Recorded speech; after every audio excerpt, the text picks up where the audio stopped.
before our karakia, I was asked to just make a couple of health and safety announcements if I can. Welcome to the Mataua Maui, and it's lovely to have a good turnout here today. We have toilets just behind you where you are and through where the kitchen area is. In the event of an emergency, if you can just make your way through the exits, and we meet out on the grass area out the front, and then the attendance register can be used to make sure that we're all accounted for. There are both those wearing the yellow vests for anything that you need in terms of assistance. We do have security and police also available here in the orange vests and elsewhere if there are any difficulties that you experience. We ask that you keep your cell phones, please, on silent, even if you have to check them now, and either silent or turn them off. We haven't had one cell phone go off in all our hui so far, so that's been a fantastic result. There are going to be a series of steps that we just explain in terms of the preliminary nature of the hui and how we're going to operate. I'll allow that to happen just after our karakia. So if I can hand it over to you, whoever wishes to lead us, and open our hui. Nō reira, tēnā koutou katoa.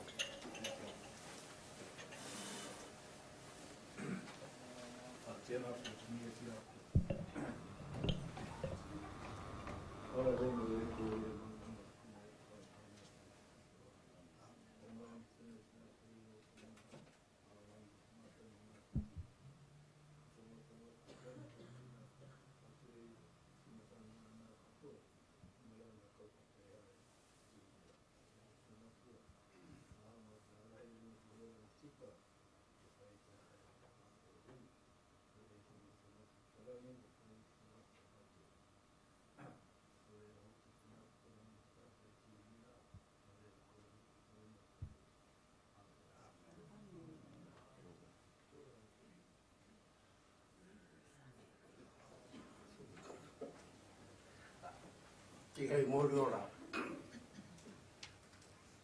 A me i tua tahi mōku kia koe toi. Te uri kore. Nā ui waka haere tu tātana karakia ni hei ata. E te ka. Koe au mō te tino ta mōtu. Amutu o mō kato. Koe atu tātana pirina. To tātana kakako. Nā e ke pakuru ia ia nā wā kato. Te pai korori ai te mea o mōi nā wā kato. Ka miha no raki o tātana mate. Ngā mo te kāinga, me kiri mai ngā kuri a kāre ki tihira. A tai no ki ngā o tātana haere ki tā maki. A tai no ki tēne ki ngā mate. E takoto ana i runga te mutu. I runga ngā marae o te maha o te mutu. Nō me mihi rātai. Ko tā mai ko hurui mai tātou i tei rā.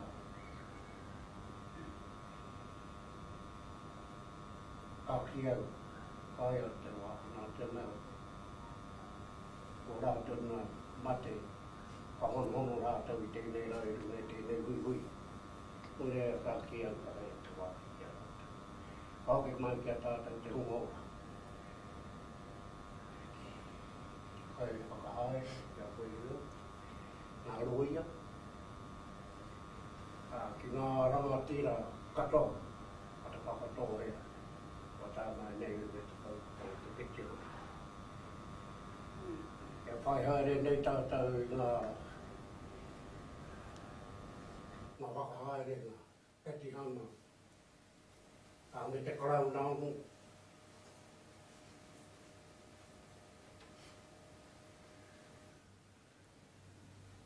Ia wā nei tahi o ngā iwi mō tēnei a huatau. Ahau nei kāre oku nei tohu. Oku nei tohu i eke mai waku tīpuna. Te ao, te hapu hone hone. O te ao nehe nehe. Koe re mātou i whai o kenei ngā huatau. E nui ngā kaupapa e ki tāna hau e he ana. Te whakatikahia. Ka mihi anō ki taku tuakana. Ki ana mai ua pau. te tamahi mea hone, kōrero hia ke ne tōna i ngoe ngā whakatoa ane, patanga. Ia tai waka whānau no tūrang, taranga pei kua tahima, i rua e te karanga, ki te tautoko i te kaupako mō rātou. O reira, ka re tōro hi ngā kōrero, he nui ngā kaupapa, e wēwenu hira, kei mui o tātou. Mā koe rā pukuko hi ngā kōrero. O rinoa, tēnā kūtau, tēnā kūtau, kia ra mai tātou, e tau e.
Tangi o tātou mate te unga. Tangi o tātou mate te unga kōrero ki te pō. A tēnei ko kaukau kui a mai. A kirunga i a ngā tikaungunu karanga mai. Karanga mai i a te whakatohea i a te upokore. Me o mātou mate. A kia tangi hia. A kirunga i tēnei papatapu o koutou. I raro i o koutou maunga kārangaranga. Anō reira tēnā koutou. Te upokore he, hei te ranga tiraia, e ware, tēnā koe whakatau mai nei.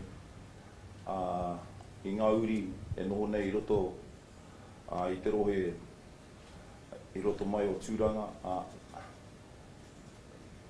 puta noa mai nei ki roto o ngā tikaungunu whānui, waira rapa ki te wairoa. Tēnei tātou e mihi nei, kia tātou i tēnei rā. Anō reira tēnā koe te kai whakahaere i a tātou i tēnei rā. o tira te tepu, nā tepu maora koutou, e pupuri nei te kaupapa. Anō reira, mia ke ki o tātou pakeke, a ko kau nei, ai runga i te kaupapa. Kaupapa aroha, o whakawhaiti mai nei i tātou i tēnei rā. Anō reira, kia mau. Kia mau ki te tūmana ko te whakapono me te aroha. Ko te mea nui o ngā mea e toru nei, ko te aroha tētahi ki tētahi. Ai kōrero hia ke nei te whakapapa. E kōrero hia ke nei te mana. Anō reira, kia au, kia mau. Tēnei tātou e whaina kia mau te kotaitanga o te wairo e mea paihere nā te rangi mai. A tāhua tā tātou whakahaere i taina nahi nei. Ko te aroha i kite. Me pēnei anō ki tātou i tēnei rā. He rā anō tēnei, ko taua kaupapa tonu nō reira. Uri no tō tātou whare. Tēnā koutou. Tēnā koutou. Tēnā koutou katoa. Tērā te ka ai te ka mai rā. Kei nuku wai. Tori ngā rawa koe. I tahu mai. Kia mihi atu au. Pohoro nā tōkau mai. Hei toko rua, hei hoa ke ki te moenga, e tuahu nei. Anō reira, ko te waiata tērā te matura tangata ki rungo o hiwa, e poro pichichi ana tāna mate. Ana, ko te kaupapa nei. E kimi nei te ora mō tātou. Ko te ora mō te apōpō, mō te nai nei. Nō reira, ui nō tō tātou whare, te ora tātou katoa.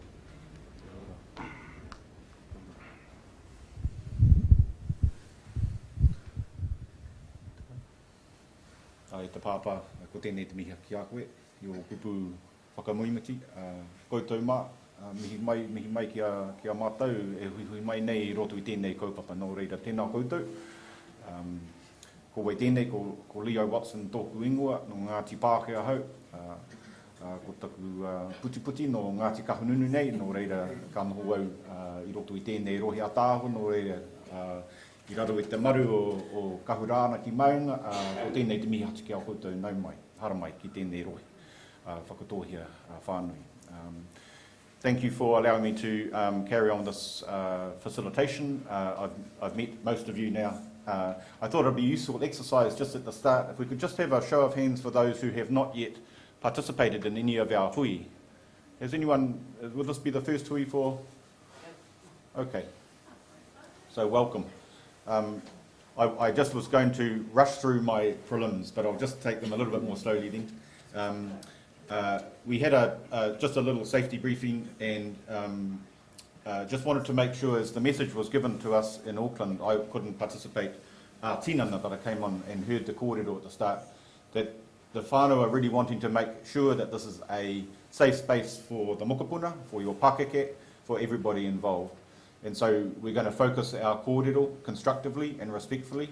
We're going to let our speakers get through their presentations without interruption, and our questions are going to be directed at who you want answers from, in a manner that really directs yourself to the kaupapa that we're here for today.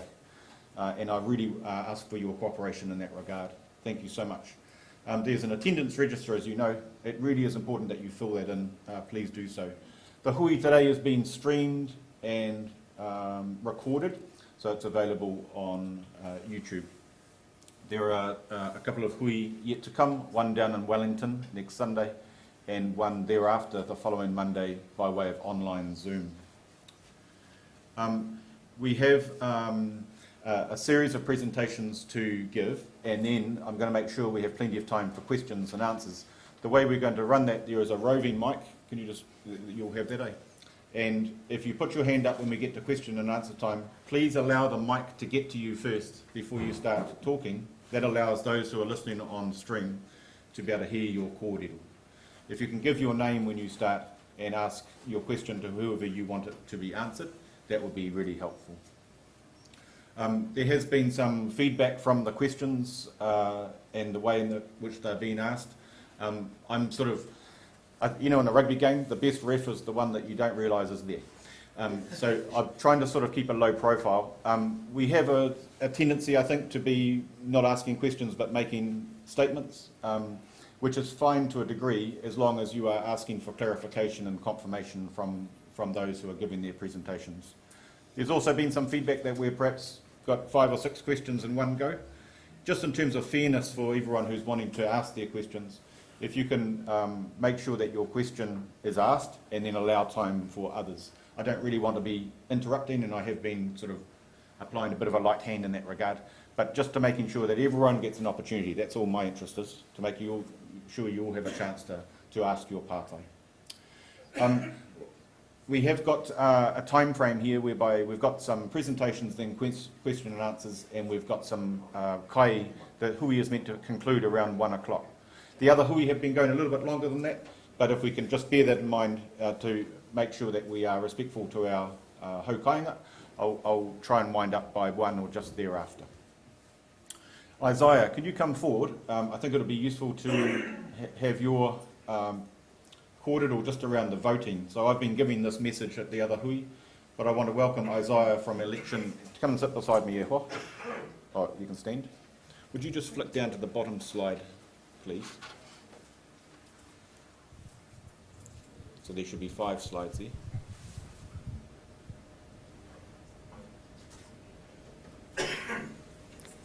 While that's sorting that out, I can talk to who I am. Kia ora, everyone. I am Isaiah Roberts. I represent elections.com, Elections New Zealand, here as the voting representative of the independent returning officer. So I am stationed down the back. I am the person to come to if you have any queries at all about voting. If you haven't received your voting pack and would like to get a vote, I have votes here. Please come and see me. I might just run through a couple of the key points that are on this slide. So voting is open, obviously, and it closes on Tuesday the 30th of August at 12 noon.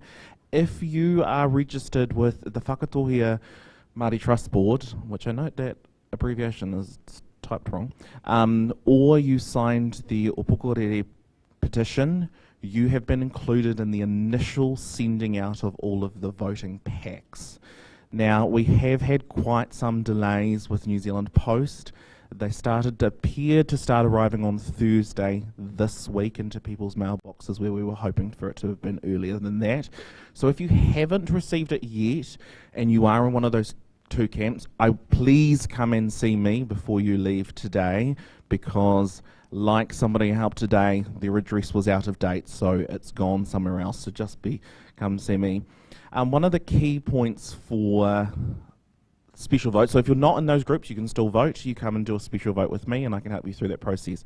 If you signed the Opokorere petition and are not registered with the Whakatohea Māori Trust Board, or you are in none of those camps but want to vote, you do need to complete the whakapapa to vote form. So the whakapapa to vote form is exclusively for this process. It does not register you with any organisation. The forms will be validated at the end at a validation hui, but they will be destroyed thereafter. So there are 2 ways to do that. You can do the physical form. I've got physical forms here, or you can do it online. You can go to elections.com/whakapapa to vote, and it's got a digital version of the form that you can complete. And it's pretty straightforward to do. If you have any questions about that, please come and see me. But everybody who whakapapas appropriately to this process is entitled to come to vote and participate. We've got a couple of support there.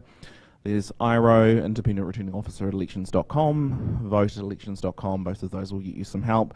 Got free phone support number, so 0800 666 047 if you are in Aotearoa, New Zealand, or if you are in Australia, we have an 0800 number that whānau can call from Australia, which is 1800 859 370.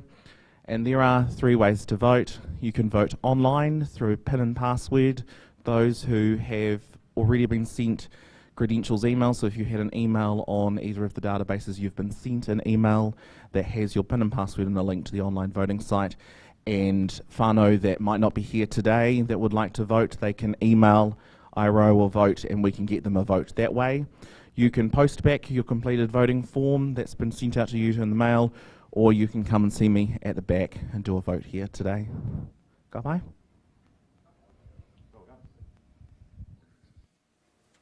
Thank you, Isaiah. That was very helpful. Can you just go back to the start of the slides, please? I'm just going to go through a couple of background matters that the Whakatohea Petitioners and the Whakatohea Pre-Claims Settlement Trust have asked me to speak to. Sorry, is the sound?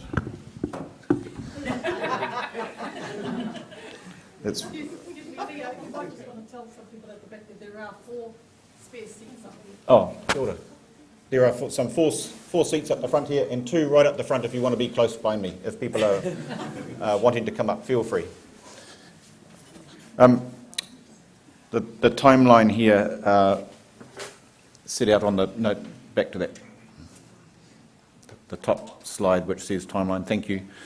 So I've been asked just to present these briefly as to why we're here. I'll go through these quite quickly. The deed of mandate signed in 2016, which has really triggered this process, with a Whakatohea mandate inquiry that was heard by the tribunal in 2017, with the report released in 2018. And really, since then, there have been a continuation of negotiations between the Crown and the negotiators appointed through the deed of mandate, but with continued challenges from the Te Upokorehe people who are now representing the petitioners. There was an application filed in 2020 to the tribunal about the continuing negotiations, and the tribunal released its report in 2021.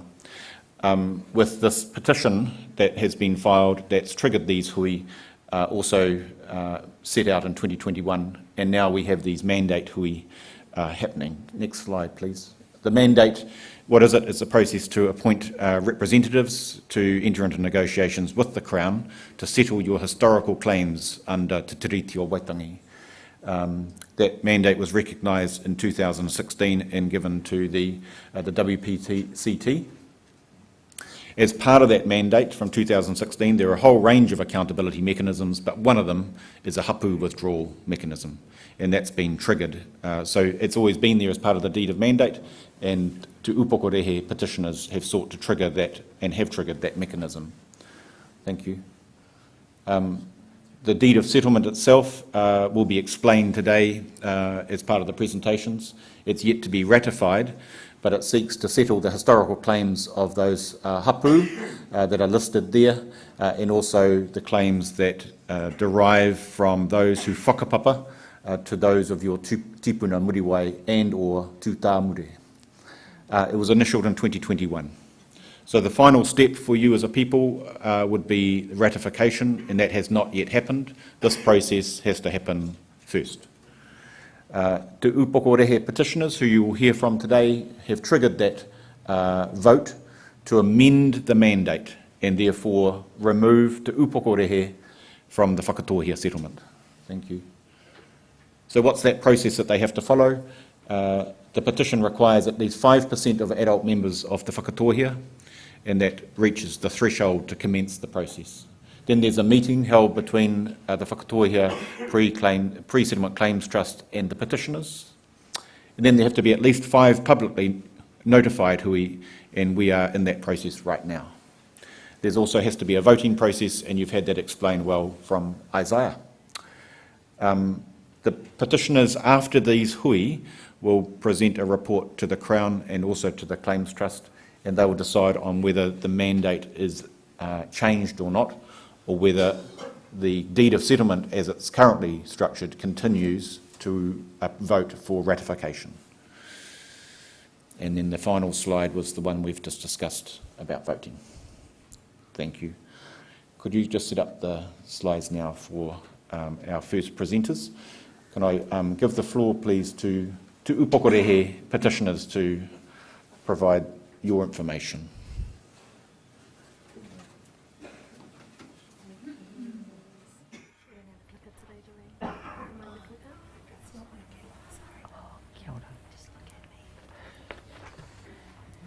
E nā mori he o te upukarehi o te Whakatohea, he mihi atu ki a koutou katoa. Ko kahu kori Baker tōku ingoa, ko te upukarehi me te Whakatohea o ku iwi.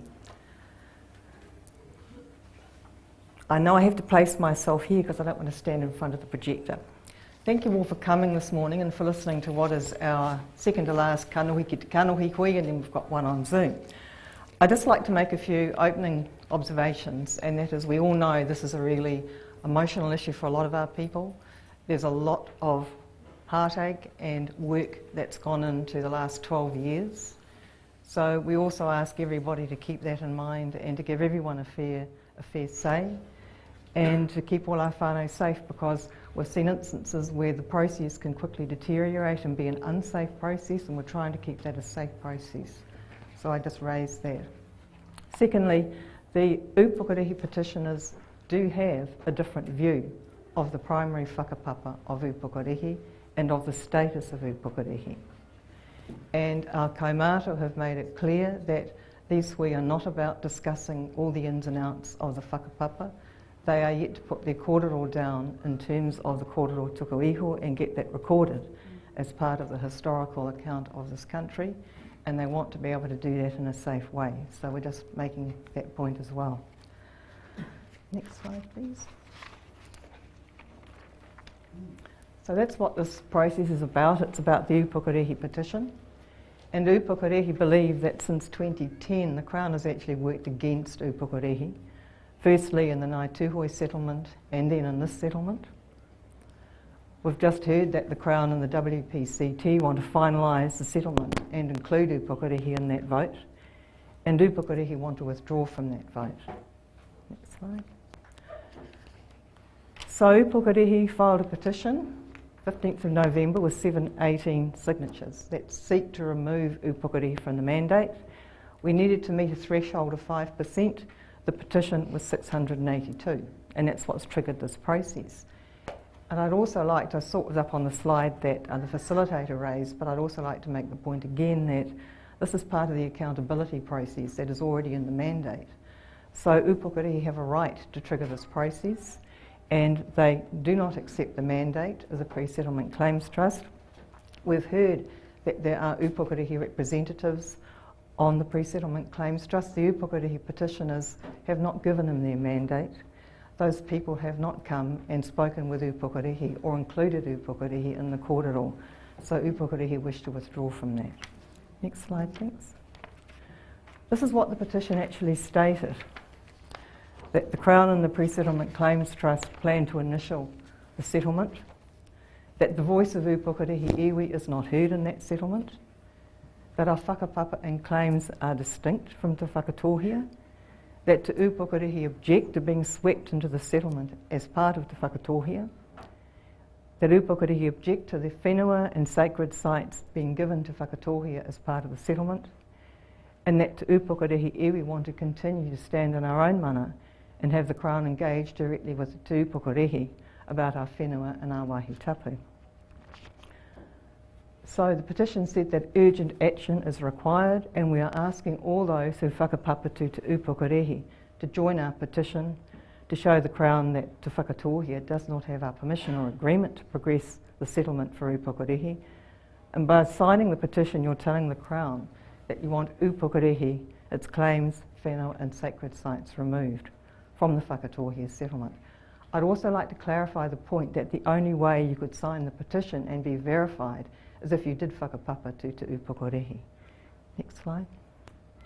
The next steps are that the Crown and the Pre-Settlement Claims Trust meet to discuss what they're going to do and whether to withdraw te upukarehi or not. So once this vote has taken place, the petitioners write a report and present that to the Crown and the Pre-Settlement Claims Trust. The report needs to contain, as you see there, copies of notices, the attendance registers, so it's really important everybody fills that out, minutes and other information. So the impact of amending the mandate, well, we've said for te upukarehi this was a last resort, and that the petitioners have put their faith in us and we need to complete this process. So we believe it's actually up to the Crown to talk about the effects in detail. We do not necessarily know those effects, but we do believe the settlement will leave us worse off. Currently, Te Upukarehi exercises rangatiratanga in their rohi. They've been doing that for well over 30 years, going back to when the RMT was first established, and before that, there hasn't been any other entity that has made governance decisions into Upukarehi about Upukarehi lands. That's because the Upukarehi live there and they assert themselves there. While a lot of the Crown is still in Crown, the land is still in Crown ownership, Upukarehi is seen as a tangata whenua to look after those lands as the Kaitiaki. We also reject allegations that removing Upukarehi from the settlement will suddenly redefine everyone's whakapapa. It will redefine the Whakatohea claimant definition, and that is up to the Pre-Settlement Claims Trust to sort. We were not part of establishing that claimant definition and we had no say in it. Next slide, love. So that's what the vote is about. It's about Upukarehi wanting to be removed from the settlement, that others do not speak for us. We also are saying this vote cannot change Upukarehi identity, and identity is a matter for Te Upukarehi to discuss, and it's not subject to the vote. So as you see, Upukarehi have been opposing the settlement for some years. Next one. So the voting packs, we've just heard an explanation from the IRO about those packs, and the resolution reads, the Whakatohea Pre-Settlement Claims Trust mandate should be amended to exclude Te Upukarehi and their claims from the Whakatohea settlement for historical claims. Te Upukarehi petitioners are asking you to vote yes, as the yes vote will clearly tell the Crown and the Pre-Settlement Claims Trust that the Trust cannot speak for Te Upukarehi. Well, these are some of the problems we see with the settlement. There's the fact that the grievances are unaddressed from Upukarehi's perspective. The Crown for decades has failed to protect the rangatiratanga of Te Upukarehi. There are issues that the settlement provides with whakapapa, the right for individuals under the settlement, individual groups, that Upukarehi whenua is being used to settle the Whakatohea settlement, and that the historical account is quite a flawed and rushed document. So these are the grievances, some of the grievances that are unaddressed. The Crown committed some of the worst atrocities against our people that have been committed in this country. Those grievances are still very much alive and are on the table. They settled Ngāi Tūhoi and other individuals on Upukarehi lands, and they did that because they were trying to curry favour with other tribes, because they wanted their chiefs to help them to hunt Te Kōti. So Upukarehi were used to placate other groups. And you can see that in the vesting of the Hiwaro Reserve that was initially meant to be for the Upukarehi tribe, and the Hokianga Reserve was meant to be for the Upukarehi hapu. But when those titles were vested, they were vested in individuals, many who were not of Upukarehi, and women only got half shares. Upukarehi was also designated a hapu in the Ōpapi Reserve, when Te Upukarehi never lived there. They never settled there. In fact, the Ōpapi Reserve was seen by the chief Kaitiaki as waiwai tārewa lands, lands with a foot suspended by Upukarehi. In our view, the Crown now continues to use confiscated Upukarehi lands to provide redress to both Tūhoi and to Whakatohea. So we're moving on to the Māori Trust Board establishment. Because of the earlier grievances, Te Upukarehi petitioned the Crown in the 1930s to investigate the title of Hiwaro. Now, in both those instances, the Crown didn't want to know about the petitions, and the reason they gave was that because the land had been confiscated, the Crown didn't need to think about whose lands they might have been. From the Crown's perspective, they could settle anybody on those lands, so the petitions were turned down. So Upukarehi were left with very few places to go. So they joined with Whakatohea, alongside Whakatohea, to petition the Crown for their grievances. And our kaumātua have talked about what they expected from that. They expected to get their lands back. That's what they thought they were petitioning for, to get their lands back.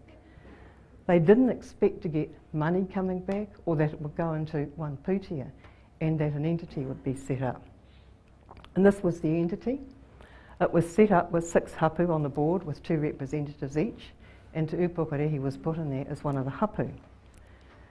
Te Upukarehi hapu was also declared by legislation to be members of the Whakatohea tribe. Now the Trust Board cannot and does not represent 4 of the 5 upukarehi hapu. They never have had the opportunity to do that. So we've got 4 upukarehi hapu and marae that have not been part of any entity except with upukarehi. And the other problem with the post-settlement governance entity, it's really more of the same. So currently there's 2 out of 12 seats for Whakatohea, for upukarehi on the Whakatohea board. That hasn't worked very well for upukarehi. They've been outvoted in a lot of areas, and that's only going to increase with 2 votes out of 16.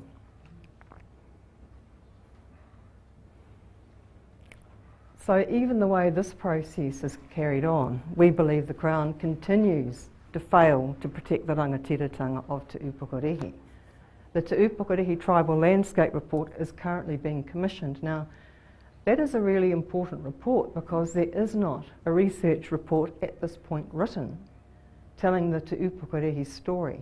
There's a lot of research that's been written, commissioned by cross-claimants or by the Crown, but not actually by Te Upukarehi, so we've got an opportunity to tell that story. And yet the negotiations are taking place with a real lack of historical and factual knowledge about upukarehi, their history, their lands and their rohi. And the Crown is carrying on making decisions in the absence of the significant information. And the deal is progressing in haste, and the deal means that the tribunal cannot make recommendations on their findings. Upukarehi are required to primarily identify as Whakatohea. Now we have upukarehi whānau, as I said earlier, who see they have a different primary whakapapa, who do not identify as Whakatohea. And yet they're being told that you really need to park that primary whakapapa to the side and identify with a Whakatohea whakapapa to have a say in your own rohi. Currently that's not the case. As I said earlier, upukarehi exercise kaitiakitanga over the whenua. So we believe this significantly impacts our rangatahi, and we already heard briefs of evidence from our rangatahi at the urgency inquiry saying they didn't want any more of this. They wanted to be acknowledged for who they were. So we believe this whole deal limits upukarehi from continuing to exercise the rangatiratanga we currently do and have kaitiakitanga over our taonga. Next one, thanks. So there's approximately 39 upukarehi sites and ancestral whenua that's being used as redress. Te Tāwai, Toki, well we heard about Toki in the Maka. That was a significant piece of evidence that upukarehi put down because they worked with the archaeologists to excavate that site. It was a significant upukarehi site. There's also the huge Wātahi Reserve, which is a home of our Kiwi Trust, and many other taonga wahitapu. Well, can groups benefit individually under the settlement? We were told that this is the way we could have our rangatiratanga. We totally reject that. We don't think this gives us rangatiratanga at all. A beneficial entity can be an entity that represents a group of members of Whakatohea and is approved by the governance entity by unanimous resolution. So you jump through those hoops. You've got to accept you're a group of Whakatohea, and that excludes, as I said, a lot of people who don't identify as Whakatohea. It needs the consent of the Minister of Conservation because we're talking about conservation lands, and the beneficial entity can only administer the whenua, and the properties available are in the deed. Next one. Yeah, we do take issue with the historical account. We think the research was very rushed, it's very light. It doesn't reflect upukarehi history, and the tribunal report will reflect that better than the historical account. So Te Upukarehi's position is to upukarehi state that we are an iwi in our own right, do not belong in the Ngāi Tūhoe settlement, do not belong in the Whakatohea mandate or settlement, or work alongside but not under Whakatohea, and there have been 4 attempted facilitations that haven't worked. So everything else failed, and that's why we're here. Next one. Now with The emergence of claims into Te Upukarehi and other entities all of a sudden claiming Upukarehi, hapu and marae and whenua. We set up the Upukarehi Treaty Claims Trust to protect our lands. There are some of the initial trustees and their whānau. So Te Upukarehi marched against the Whakatohea settlement. We had 200 Upukarehi marching through, over the bridge and down into a portaki. That was unheard of. That's how strongly our people felt to try and protect the whenua. Next one. And the same feelings were just as strong for the Whakatohea settlement. Next one. And this is what might have been, at least 12 years ago, Upukarehi talked about having a separate, comprehensive and non-competing mandate strategy. Upukarehi, from the very get-go, did not want to be part of Whakatohea in the settlement. We said, well, work alongside you.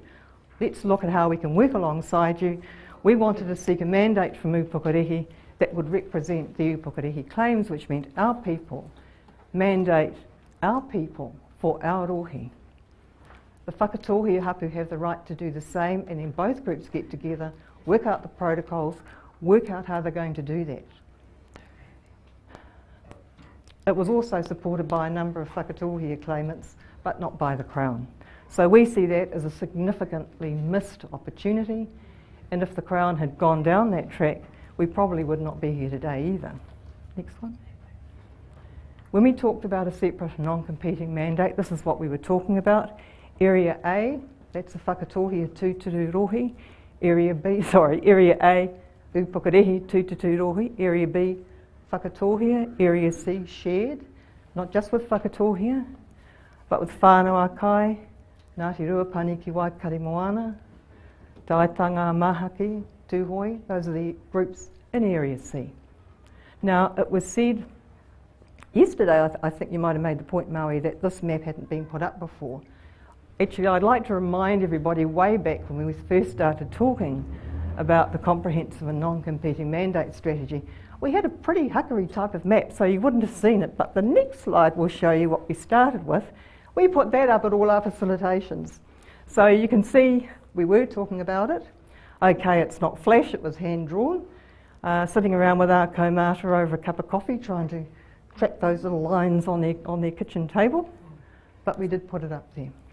Kia ora, next slide. Now this is another way that Upukarehi exercise kaitiakitanga and rangatiratanga.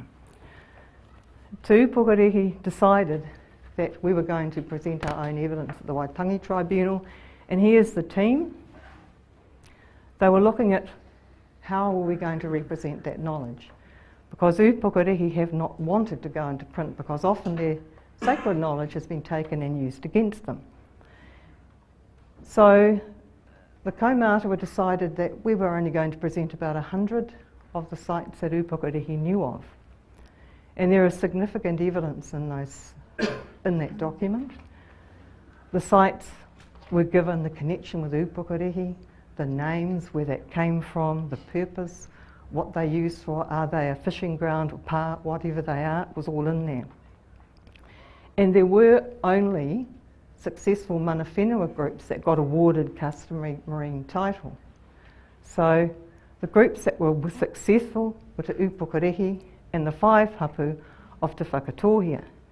Now Upukarehi, we only claimed the coastline in Area A. We did not put in a claim that went beyond that because that's tikanga, that wasn't our rohi.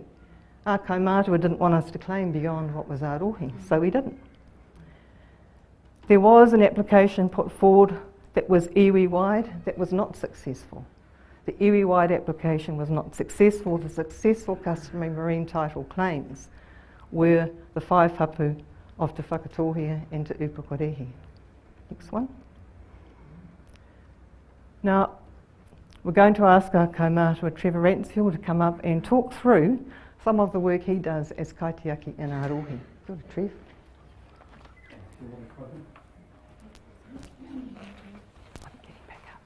Kia ora tātou katoa, ko Trevor Ransfield tōku ingoa. I am the custodian of Kutarere Marae.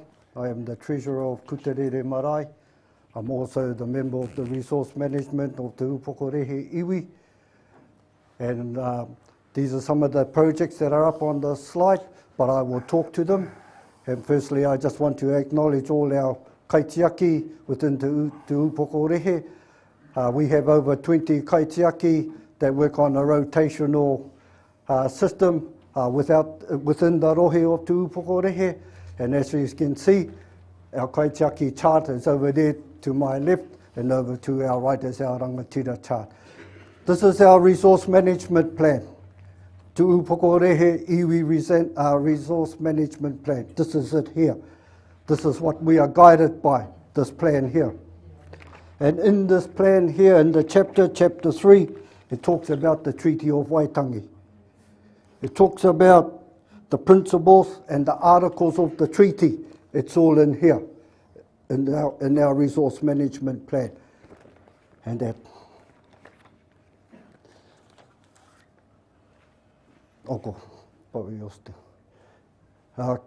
Quinton, can you bring that chart over here, please?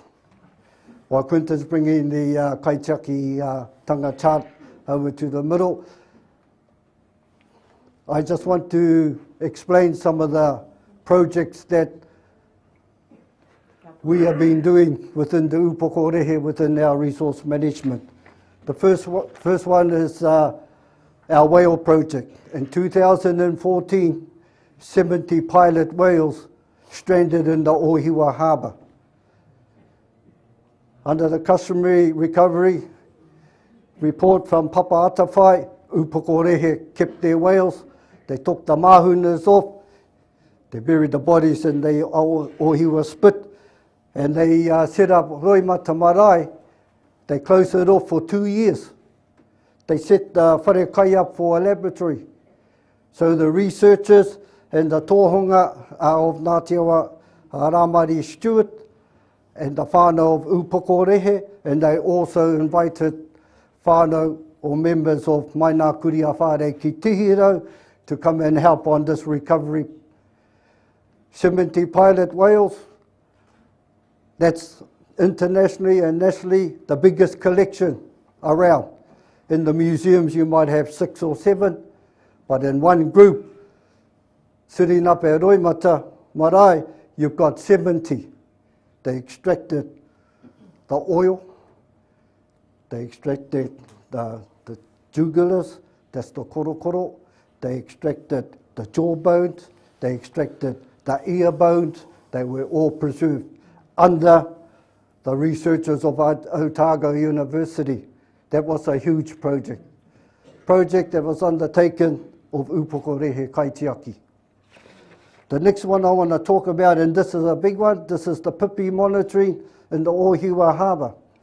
And it's run by, coordinated by Galen Kohunui. It's run over the summertime, the Christmas time, or just before Christmas, right up till the Whakapuna go back to Kura. Once again, it's all voluntary. Sometimes they do 2 tides, the morning tide and the evening tide or late afternoon tide over the summer tide, over daylight savings and that. I have a brochure. The pipi bed is around whanau called Piko Piko. Here it is here. That's produced down at the moana for all those that are there. The relationship is with the Ministry of Primary Industry. They work with them.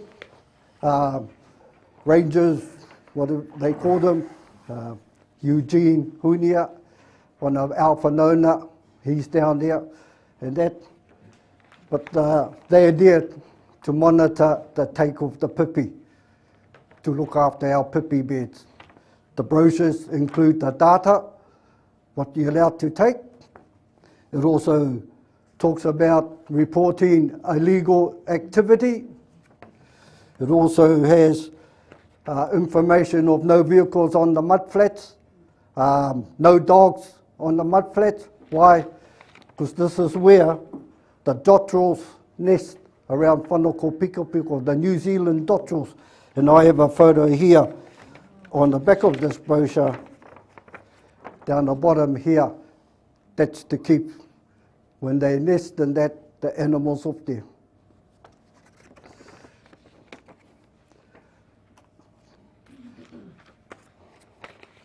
The next one we have in the Ohiwa Harbour is the mangrove removal.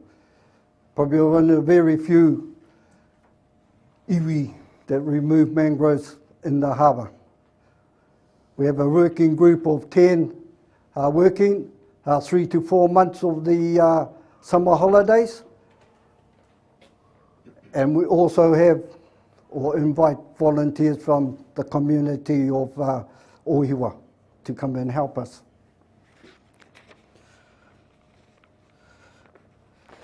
Down the bottom here, we have our Kiwi project, Aroha and Richard. Richard and Charles Owen here set up this 260 hectare Kiwi reserve, Upokorehe. They monitor the kiwi, they do the checking and rebaiting the bait stations. As you can see, Aroha down there, Richard's daughter, Whakatohea, up in the Whakatohea Valley. That's their trucks and that ready to set those bait stations. They do track plans, and in the background there is old Quinton, and he's sitting right there. Quinton Ahu Kingi Tai Tapanui. That's their mahi. That's what they do. It's a huge job, it's a big job.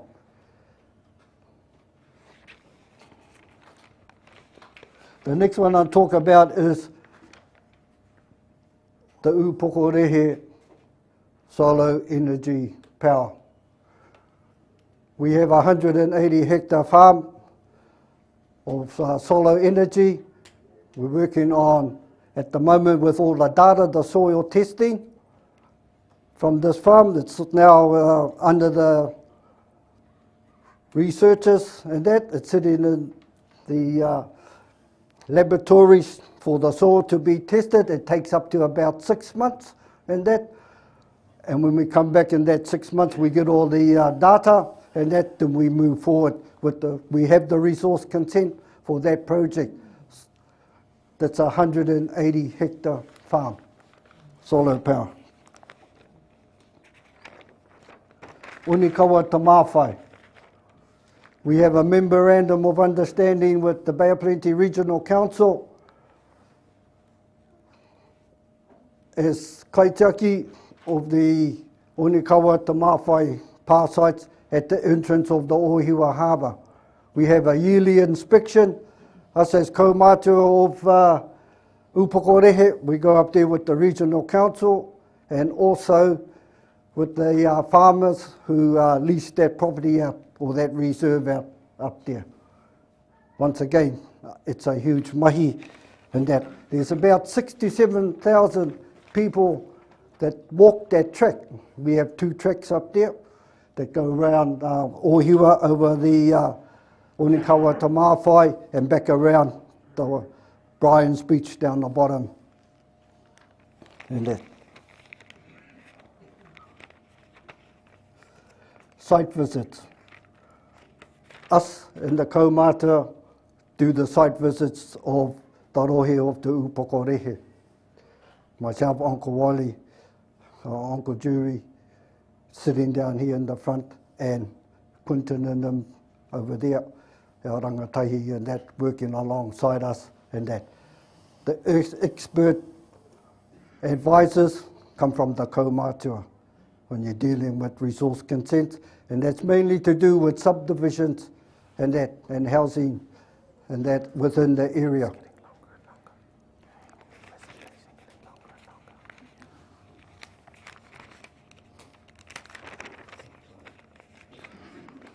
The other one I want to talk about is our mokapuna.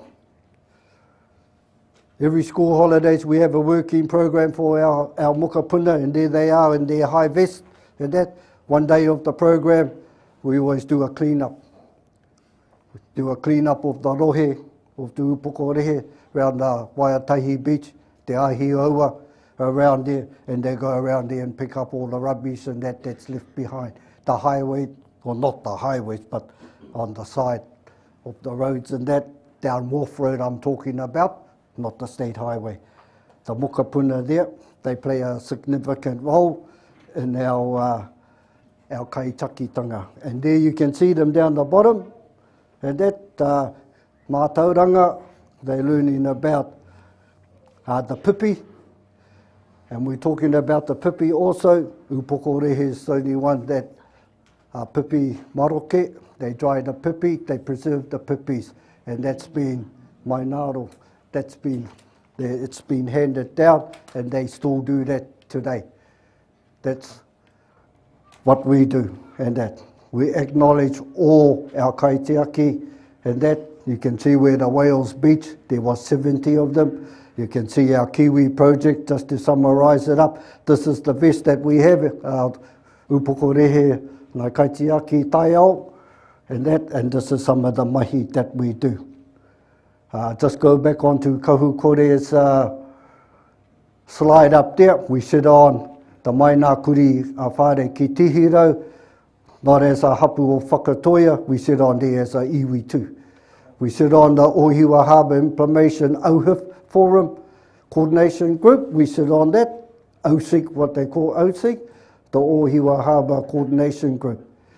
We're registered by Stats New Zealand in the 2017 census, listed of iwi classification, and I think our classification number is 012.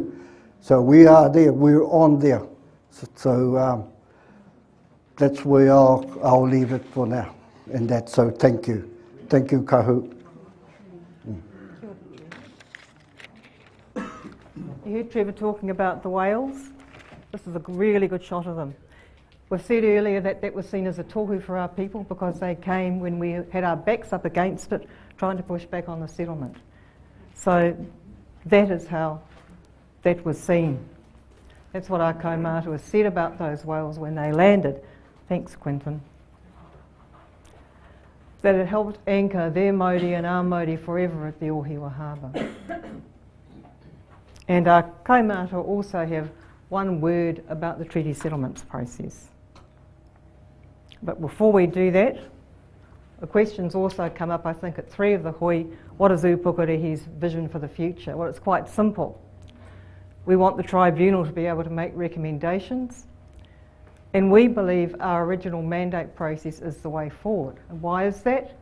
Because there cannot be a future for Te Upukorehi where Te Upukorehi do not have governance over their own lands.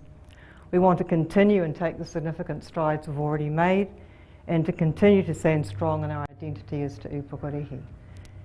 And here's what Uncle Wally has said about the treaty settlements process, that it's forcing some of our whānau to feel they have to choose to be either Whakatohea or Tūhoi to have the say in our own rohi. He says, Kawa, they do not have to be, don't have to be other than who we are. Each of our hapu and marae have their own mauri, and it is our upukorehitanga that binds us together. Kia ora.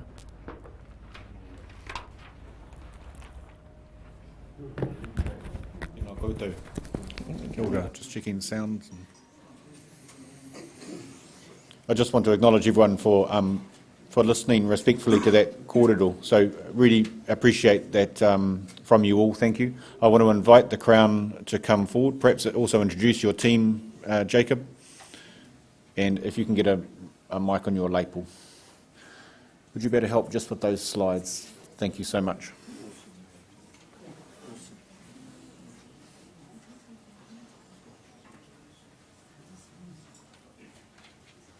Do you want to sit or stand?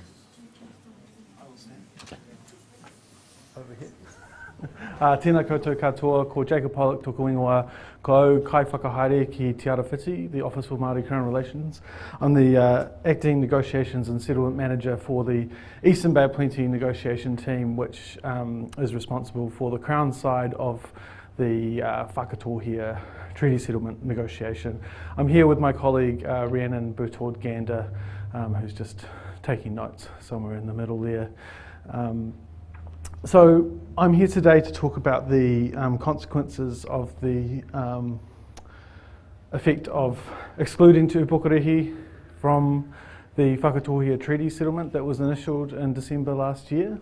There are 5 broad areas that I'm going to talk about. The first is the claimant definition and definition of historical claims.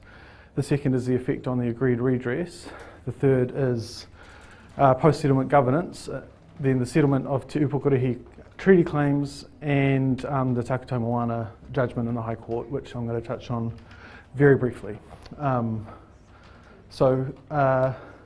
The first thing is the claimant definition, and the first question is, what is a claimant definition? So a historical treaty settlement settles all of the historical claims of members of the settling group, in this case Te Whakatohea. And a historical claim is a claim, a grievance against the Crown relating to Crown acts and omissions that took place before 1992. So it's important to note up front that this isn't just about Y claims, which are claims that are registered with the Waitangi Tribunal. It's about all historical claims, whether or not you've registered them as a Y claim. Because obviously people are affected by these grievances, by the raupatu, by other Crown actions, whether or not though they have a Y claim that they're carrying through the Waitangi Tribunal process. So in order to settle the claims of a group and provide the redress to them, we have to be able to define that group. And that's done through a claimant definition. The claimant definition appears in the deed of settlement, in the settlement legislation, and in the post-settlement governance entity trust deed. That's the entity that receives and manages the redress after the settlement goes through. And it defines a settling group by reference to whakapapa, that's to ki tupuna, by the exercise of customary rights, and an area of interest. But I'm just going to talk about the whakapapa aspect of that today. Essentially, everyone who fits within the claimant definition, who is described by the claimant definition because of that whakapapa relationship, is entitled to be a beneficiary of the settlement. And everyone who fits within the claimant definition also has their claims settled. And by settled, we mean that courts and tribunals have the jurisdiction to inquire into those claims removed. So after the settlement goes through, no individual will be able to pursue those claims independently. That said, the Y1750 inquiry that's going on now will be able to continue after the settlement goes through and make findings but not recommendations on historical claims. It will have its full jurisdiction to inquire and make findings and recommendations on contemporary claims. So the Whakatohea claimant definition, as it's currently drafted, is defined through whakapapa to muriwai and or tūtāmuri, or recognised ancestors of the six hapu, Ngāti Rua, Ngai Tama, Ngāti Patu, Ngāti Ngahere, Ngāti Ira and Te Upukorehi. And this claimant definition was developed over the 7-year mandating process and was included in the Pre-Settlement Claims Trust Deed of Mandate. So, to cut a long story short, at the end of the long story, if you whakapapa to any of these people, then you can be a beneficiary of the settlement, and that's just how the claimant definition goes. In terms of, if we were to exclude Te Upukorehi, it may mean that we have to remove muriwai as a defining ancestor from the claimant definition, and that's because of this whakapapa line through Repanga to Tuamutu, and there's the union between Aniiwaho and Tuamutu that gives us Romoa, and that's as the evidence shows, is an important whakapapa line for Te Upukorehi. And we've taken that from various sources, including Y claims, information that's been provided to us, and our research, etc. So it demonstrates, this demonstrates how that relationship works. So if we were to exclude Te Upukorehi, okay, another reason to stand over here, not just because of the light in my face, this whakapapa line couldn't be in it, and we'd have to find another way of doing it. Next, please. Yes, thanks. So, as a consequence of removing that whakapapa line, the claims would then be removed, because if your whakapapa is not in it, then your claims are not in it. So that's just a natural step. It's not a case of we find the claims and put them in, and those people are. It's no, you define the people, and that's how the claims get in there. And so if you're not in, then the claims are removed. That said, all of the Upokurihi Y claims describe Upokurihi as a hapu of Te Whakatohea. One of them describes a relationship but doesn't go as far as to say they're a hapu. So those claims would still be included in the Whakatohea settlement to the extent that they relate to the Whakatohea under the amended definition. So they'd still be there, they'd just be in a different section. And the next slide is just a couple of examples of how that looks in the Y claims that were filed with the Waitangi Tribunal. Thanks. So the next question is what would be the effect on the redress? If the Upokurihi claims are excluded from the settlement, we would have to have another look at the redress. This is a version of the map with the Upokurihi area of interest laid over the Whakatohea area of interest. And we would have a look at all of the redress that's within that Upokurihi area, and there would have to be discussions between Whakatohea and Upokurihi about whether it's appropriate to keep that redress in. Ministers would also need to have a think about whether or not the financial value of the settlement, of the Whakatohea settlement, should be reduced to account for the reduced scope of the claimant community. So that would be a decision for ministers. But yeah, we would have to have an overlapping interest process that would be resolved or addressed anyway before the ratification of the Whakatohea deed. So what that really means in practice, there are 14 cultural redress properties that are proposed to transfer to Te Whakatohea through the settlement. That includes Te Papa, Hospital Hill, Waiotahi, Scenic Reserve, Tāwai, Matakirapu and Kotare, Pairata, Matiti, Tawhiti Nui and Urupa Tawhito. There are natural resource management arrangements over the Nukuhau, Waiaweka and Waitahi rivers, which would have to be discussed. And statutory acknowledgements over those rivers as well, which is an instrument to tell the councils to talk to Whakatohea about the rivers. And there's also approximately 48,000 hectares of a co-authored chapter in the Bay of Plenty Conservation Management Strategy. What that chapter does basically means that Whakatohea would have the opportunity to write the rules that govern all of the conservation land in that area after the settlement goes through, and that would be up for discussion as well. There's also commercial redress properties that would have to go through this process, rights of first refusal, and the marine space, which is proposed to be reserved through the settlement for aquaculture purposes. So once those discussions were to be concluded, and if the settlement went through after that, there would be the post-settlement governance entity, which is the next slide. First thing, Te Upokurihi currently have 2 seats on that, would have 2 seats if it gets ratified, and those seats would be removed because Te Upokurihi is no longer part of the settlement. That said, people who are Te Upokurihi but have other Whakatohea whakapapa could be beneficiaries of the Te Whakatohea settlement. So they would be represented through other hapu in the general seats, but just not as Te Upokurihi. Next one, thanks. The other aspect of it is the future of the Whakatohea Māori Trust Board. So there's a proposal to dissolve the Whakatohea Māori Trust Board and transfer its assets and liabilities to the new entity, Te Tāwharo. And that includes the Fisheries Trust. The reason we can do that through the settlement is because currently the beneficiary group is proposed to be the same. The claimant definitions of both, or the definitions of both, describe the same group of people. If they no longer describe the same group of people because Upokurihi are removed, then we can't use the legislation to do this. And the Whakatohea Māori Trust Board would have to continue after the settlement alongside Te Tāwharo. Next one, thanks. So if Te Upokurihi wish to enter into settlement negotiations in the future, ministers would have to make a decision that it's appropriate to have those negotiations. And then a group or an entity would need to run a mandating process, like the one that the Whakatohea Pre-Settlement Claims Trust ran, to get that mandate. And then there would be a decision to recognise that mandate or not, and enter into those negotiations. And it would be, I would imagine, a standard kind of negotiation process where you develop a redress package, and based on the aspirations of Te Upukorehe and what is available within Crown policy, decisions on what the offer contained would ultimately be made by ministers and cabinet.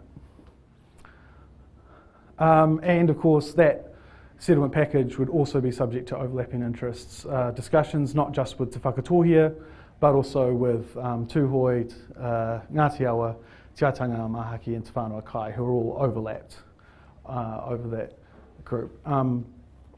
And so it's just important to note that if redress was removed from the Whakatohea package because of this, because they were, Te Upukorehe were excluded, it wouldn't necessarily be included in a future Te Upukorehe treaty settlement. That would still be a matter for negotiations and government decisions. So finally, we don't think that this would have an effect on the decision that was made in the Edwards Macca case in 2021. And yeah, it's our view that it wouldn't affect that at all, but that would be a question for those participating in the process to seek legal advice on. And just to note that no treaty settlement affects Macca rights. There's a specific clause in the settlement that prevents that from happening. So yeah, thank you for your time. That's all I have to say about that. Kia ora.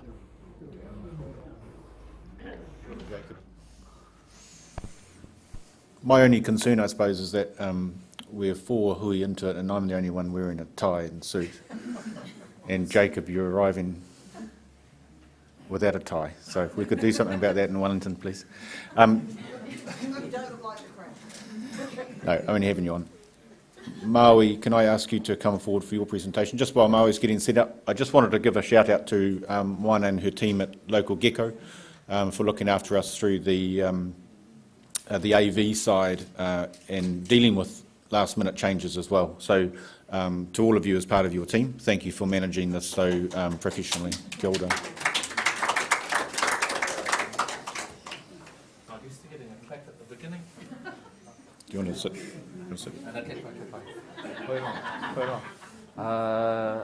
Tēnei tuake mihi nei kia tātou. I tēnei wā, mihi ki te kaituki karakia, tēnā koe, o tira kia koe Wallace, nā noi whakataune ia tātou i tēnei rā, o tira korua ko te kautu. O reira tēnā korua. O tira koutou te whānau, whānau te Whakatohea, tēnā koutou ngā whānau o Te Upukorehe, o tira ngā hapu katoa te Whakatohea, tēnā tātou katoa. Ko Maui Hudson tuku ingoa, nō ngai tamahaua, nō te Whakatohea, he wāhanga nō ki ngā ruahine, te mahurihere, tērā āhuatanga o tātou, he waiwai kei tērā iwi, he waiwai nō kei tēnei iwi, mō reira tēnā koutou. Yeah, I'll jump around, I'll try and make sure I stand in the right place, but first I wanted to just say, there's I agree this is kind of a challenging sort of kaupapa for us to think about for a whole lot of reasons. We're all subject to the raupatu. Whakatohea, we all got shifted off our lands. It wasn't just us, it was the iwi alongside us as well that happened to.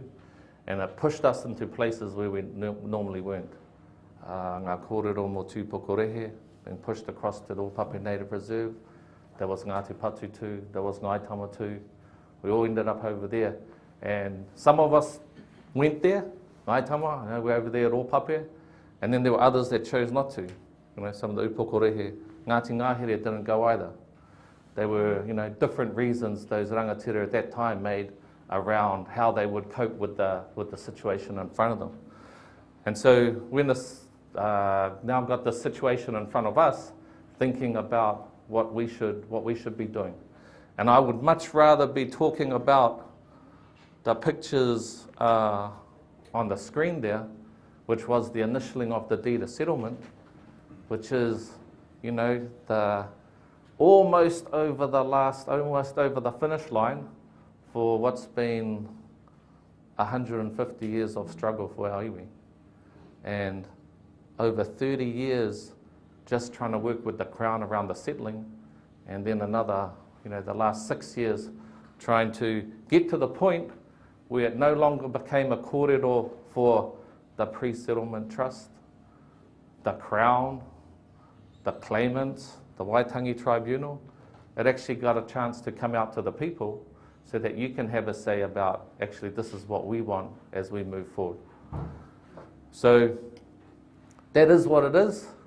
As Leo outlined, you know, we accept that in the process means we have to have this kōrero because it was it was set up not as a way of withdrawing hapu from the Whakatohea. It was set up as a way of deciding whether to withdraw the whole thing. So if we all agreed that it wasn't the right thing to do moving forward with the settlement, then that could be changed. And there was a bit around doing an amendment to what that scope would be. And so this is what this is about. We'd be changing the scope of the settlement so that upokorehe are a part of it. So I want to mihi to some people. This is like, I don't know, like the fourth hui we've been at. And I still sit here and go, I'm not quite sure. Actually, I got to say, first, we're all whānau. And one of the great things about this, the process, despite the challenging nature of it, is we come in the beginning, we mihi to each other, we have our bit of our raru in the hui, and then we go and all have a kai together in a kōrero. So regardless of where things land, we're all whānau, we're all still in a part of Whakatohea, we've all still got relationships between the hapu, and so that thing doesn't change. I have to say that because now I've got to throw some stones. And part of it is when we're having a kōrero, and I've been through these for the last four, is I'm not sure who's being talked about when we're talking about tūpokorehe. And I say that because ka mihi au ki ngā kaitiaki, upokorehe kaitiaki, kōrero mō ngā upokorehe kaitiaki. Te atāho ngā mahi, that sits there. And this is all great stuff. Tautoko katoa, mātou, ngā hapu o te Whakatohea, the Whakatohea Māori Trust Board, I ēnei mahi. And a lot of the mahi that's been done here started or was supported by the Trust Board, all the other hapu, all the other marae. So the kōrero sitting there is one, we all support this, tautoko, and nothing about the settlement changes this. And that's what the kind of insinuation is something will change. Nothing will change with this. This is happening on government land. We might get some of it back, but a lot of it's sitting somewhere else. So mihi au ki ngā kaitiaki. Ka mihi au ki te hapu o tūpokorehe. Te mea mohio nei au. So I'm on the trust board. And tūpokorehe are on the trust board. They have representatives on the trust board. And we sit in the trust board office, and there's the whakapapa in there, and we'll show some of that later. And there's the carvings, which have got the tūpuna from all of the hapu, including tūpokorehe.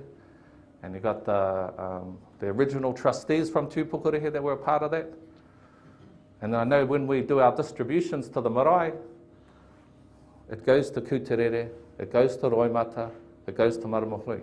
So, ka mihi au kia te hapu o tūpokorehe, we owe o marae. And then when we were in the pre-settlement trust, Muri Waikahaki, she was there as well as the representative. And, you know, she was always talking about her relationship with Tūranga Pikitoi. So there's other marae, rongopopoia, that sit there and around, are all a part of what we know and understand to be tūpokorehe tapu. And then look up here and think, okay, but then they're talking about upokorehe te iwi, and I don't know who that is. Karu mohio ki te rāhua. Nā wai ki he iwi tūpokorehe. Ka kite I rungi tēnei, it's up there, it's a website. But the places which are being suggested as a justification, the Ohiwa Harbour Implementation Forum, there is the hapu.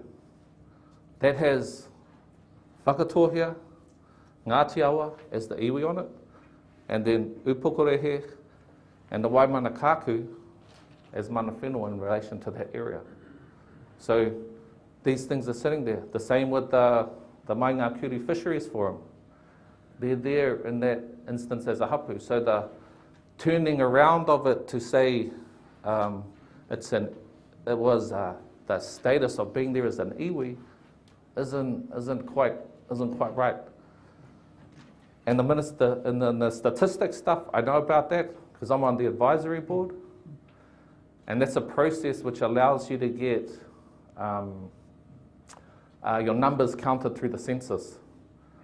And there's ongoing conversations, but you can get, the only way they don't do any hapu, but you can get recognised. And so there's a number of hapu that have got their names listed there, so it helps them to get statistics, which is something to support.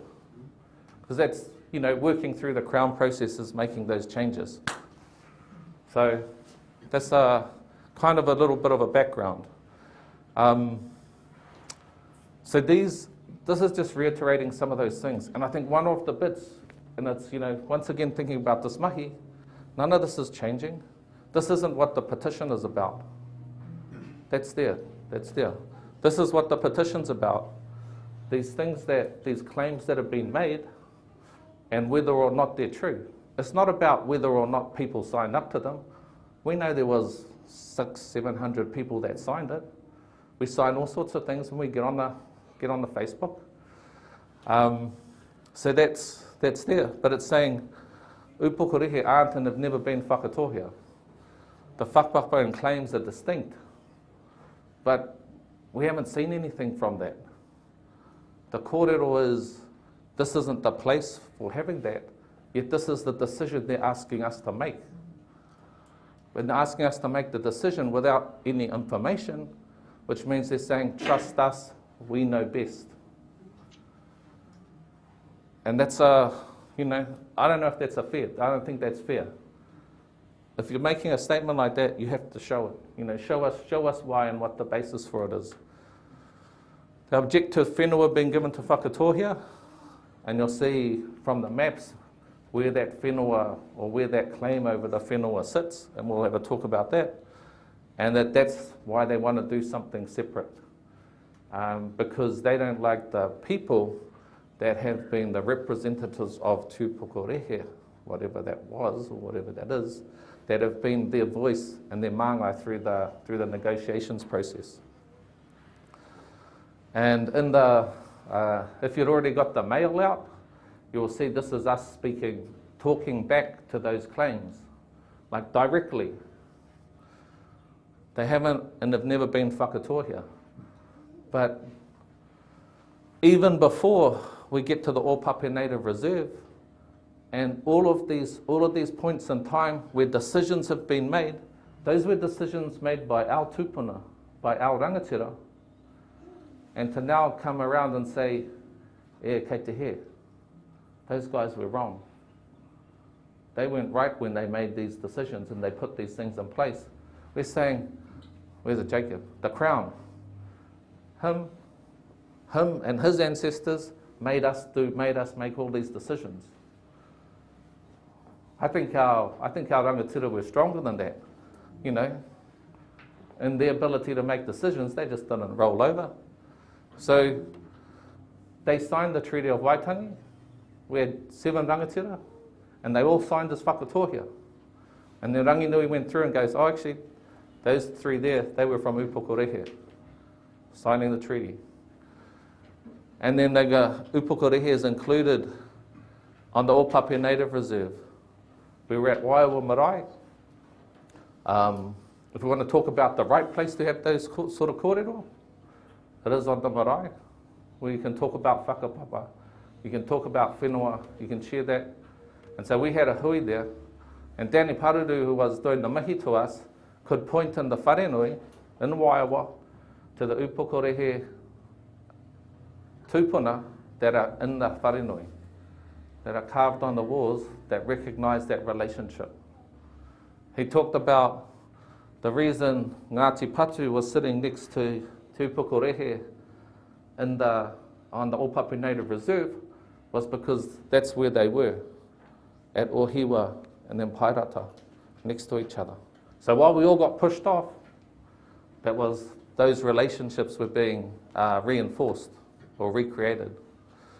At the Trust Board, been there right since the beginning. And there's over 1,700 of the Upukorehe whānau that list Tūpukorehe as the primary hapu there, so that they can say, here's the representatives we want to speak for us as we're dealing with our iwi stuff. You know, when you deal with your hapu stuff, that gets dealt with there. The marae makes the decision about that stuff. The hapu, they make the decision. Often the kaitiaki stuff, that's at a hapu level. You're dealing with that there because you're the mana whenua, you're kind of the kaitiaki for those places. But then you've got a whole lot of other kaupapa that we have to deal with as the iwi. And that's been happening through the Trust Board. And so this change, because the other Upukorehe entity that was talked about was the Tūpukorehe Treaty Claims Trust. And the people that put themselves together to fight for the things. And me mihi ka tika ki te trust. Because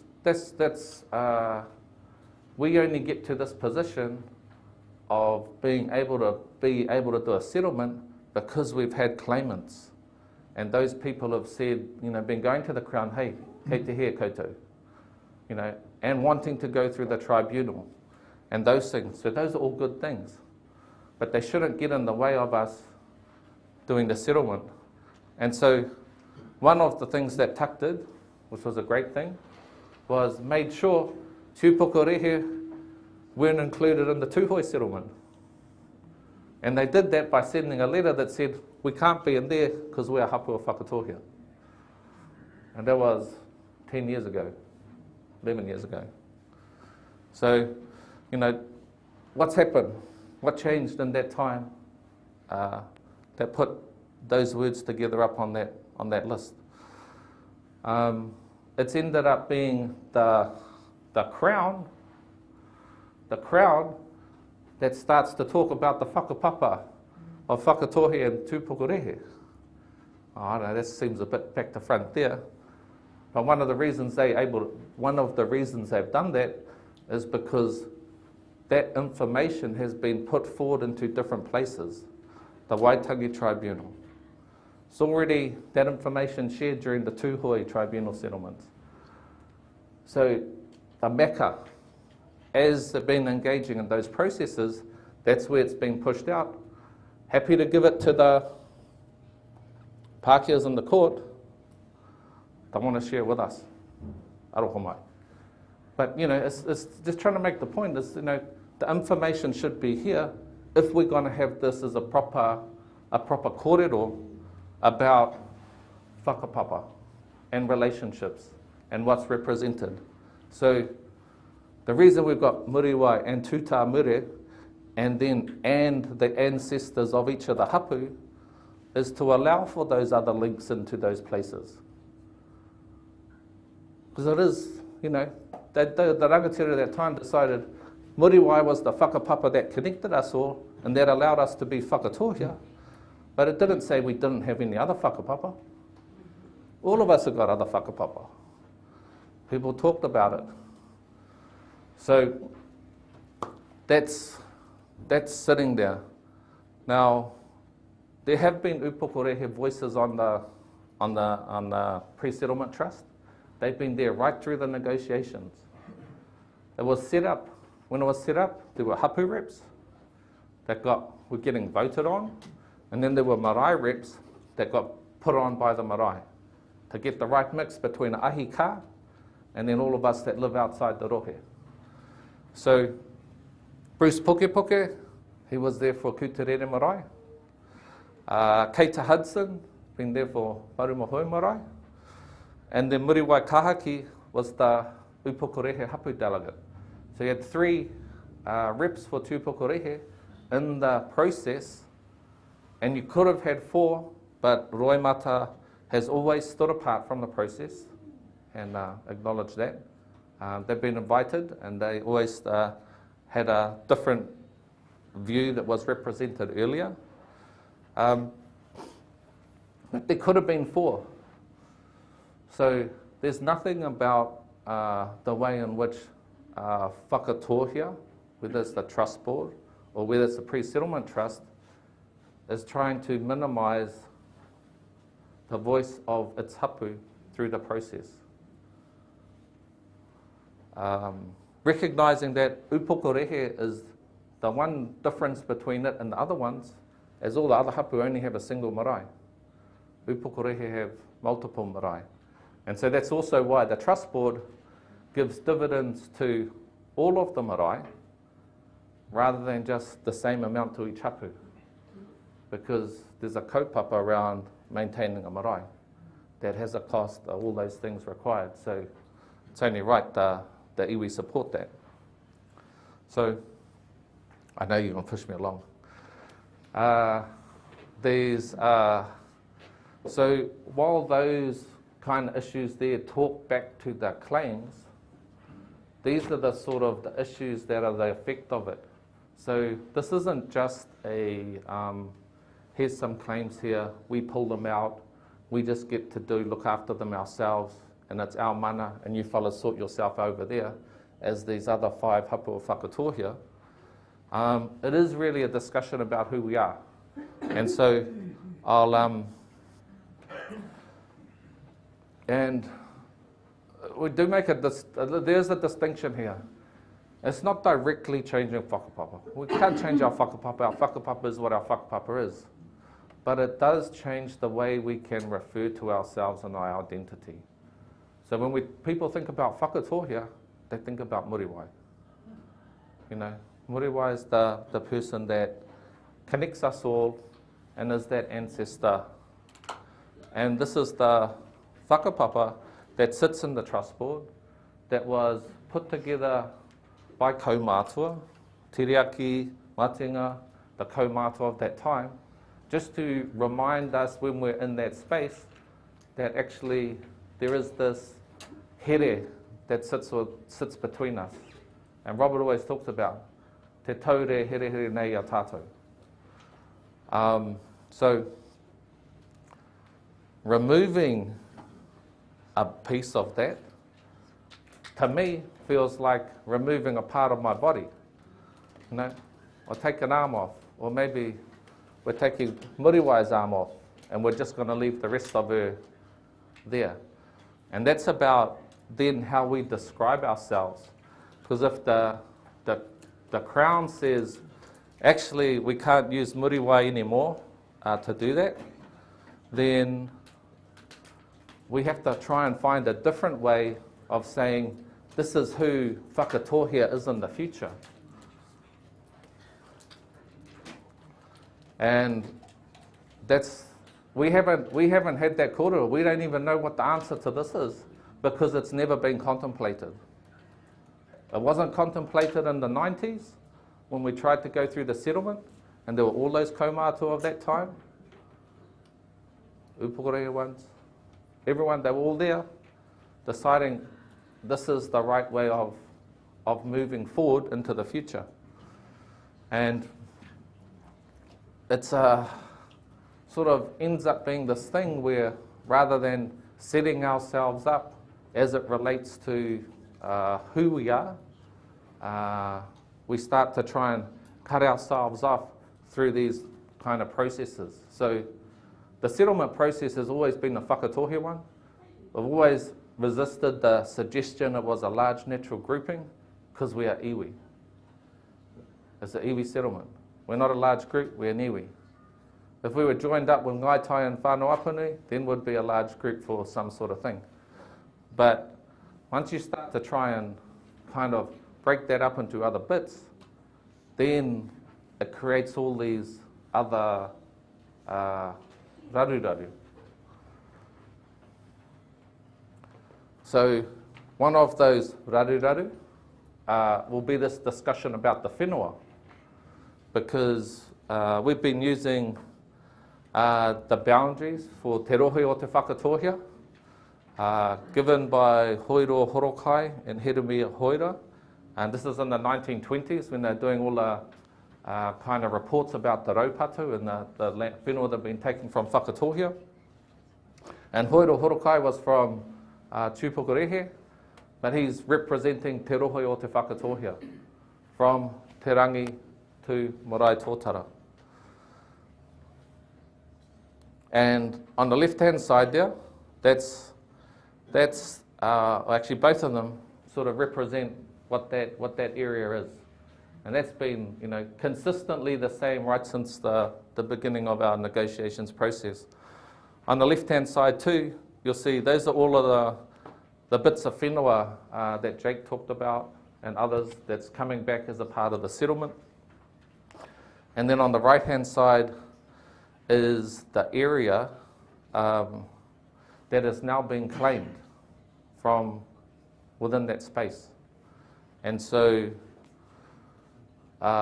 it's kind of a challenging one because it goes down the Waiweka River, which means when you're on Opotiki and at the New World, and then you go across go on the bridge to go across towards the golf course, as soon as you cross that bridge, this map is saying you're then in Tūpukurehe Whenua Tūturu, right there. And I know that Ngai Tama were there.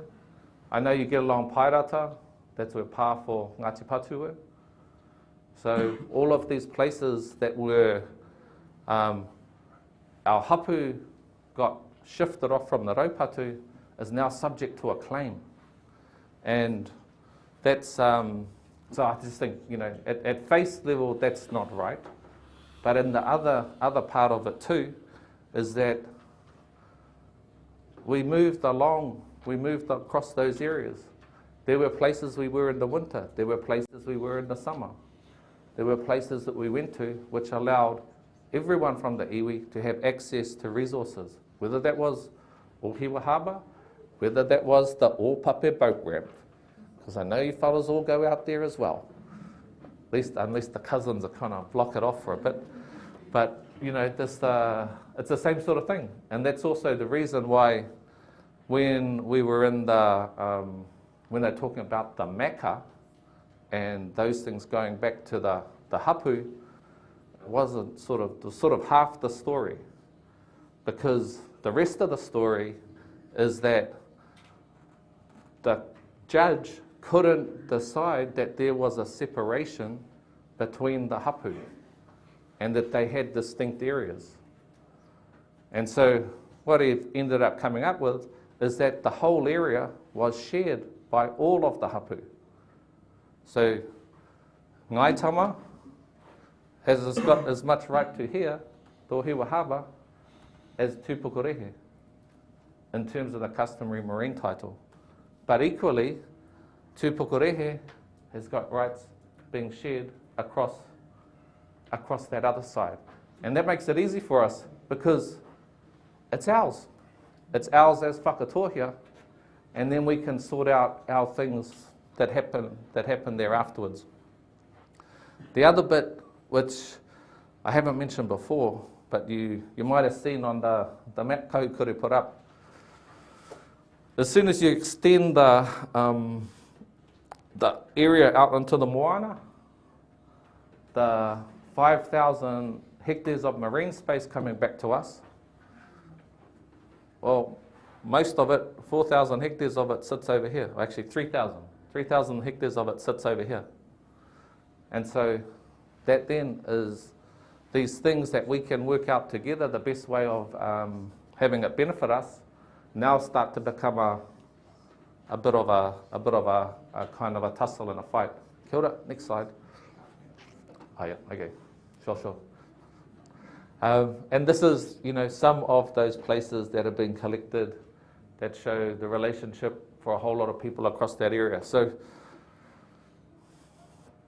I'll go, and I'll just go on to the next one. Oh, no, I'll go back one. I think One of the things that's important about the sort of the process, and it was a little bit of a frustration for, not a frustration, so the Upukorehe reps on the pre-settlement trust would always tell the trust, waiho matu upukorehe tēnei kōrero. Because they said it was for them to have the discussion and work out what they wanted to do themselves as a whole. And then there would be a, either direction forward or something else. And that never came about. And it's actually been sort of then using, rather than having the kōrero, it's ended up going into a petition process and using these legal processes to push the kōrero out for now us to have to make a decision about. So just quickly, these are some of the things that happened. With the settlement, we know what we're getting. That's what the initialing of the deed meant, that this is all the stuff that's coming back to us. It's very clear, it's not maybe this or maybe that. The only thing that's undecided is actually how we're going to deal with that afterwards. But that's for the people to decide. And that was the whole point of how te tāwharo comes about. What happens though is that all of those processes Jake talked about means that that's delayed as well. So we would have to wait longer for that to come about. Next one, we already talked. Part of that is the removal of tūpukorehe from te tāwharo. And so we've been looking at the different ways in which iwi have set things up, and also even the criticisms that were made of our processes and other ones. And one of the main criticisms, and it's sort of reflected in what's being said, is if you put an entity over the top, then it has all the mana, and there's nothing that happens with the other bits. There's no way to help them. But this has been put specifically up in a way that allows that mana to be not only represented at the iwi level by how people are voted onto it, but that things can be passed down to the hapu. So if it's right that the whenua is there, then that goes down. Now, when you look at the 39 sites, the ones around Ohiwa Harbour, it'll be unanimous. It'll be an easy kōrero for that. But if you're talking about Hospital Hill, most of the hapu won't agree. But that's actually the discussion that we have to have in this sort of place. All we've done is allow it to take place. And it also comes to this next point around having then two entities that represent Whakatohea. Because we'll have one over here, the trust board, that still has tūpukorehe in it. And then we'll have another one, te tāwharo, where tūpukorehe wouldn't be a part of it. And then if they settle as themselves, there'll be another one that's tūpukorehe. And we have three entities all having a go over who has the mana kōrero and who should be having the say over different things. So when we went around the settlement processes, people said, the time for the trust board is over. It's had its time. We need to put it aside. It's got all these kind of crown rules around it. Let's move everything into a new entity, and that can be what represents us. We need to have time for questions. Ka pai. So I'm just going to go to the last slide, what the pre-settlement trust want. And it's really, this becomes easy for us to deal with when we just maintain our shared, acknowledge our shared whakapapa and our shared relationship with the whenua, and maintain our iwi as it is now. And that's, I think that's important, ko tahitanga. And the representation of rangatiratanga is not doing things for yourself. It's actually how you bring things together for others. And rārangi te ngā tira, which is bringing the groups together. And so I think that's really important, because that's something we can do that makes things better for all of us. Not this is better for Whakatohea and it's going to be worse for tūpukorehe, but this is going to be good for Whakatohea. Tūpukorehe Ngāti Era, Ngāti Patu, Ngāti Ngahere, Ngāti Rua, Ngai Tamahaua. It'll be better for all of us.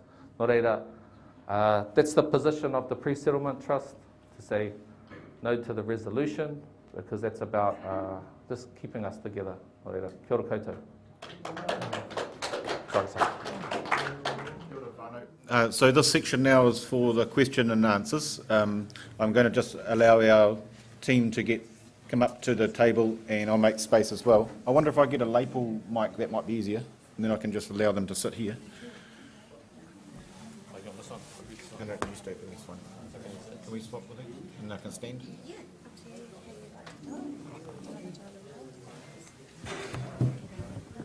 Just take a stretch, whānau, don't go away, just stand up if you like and stretch your back.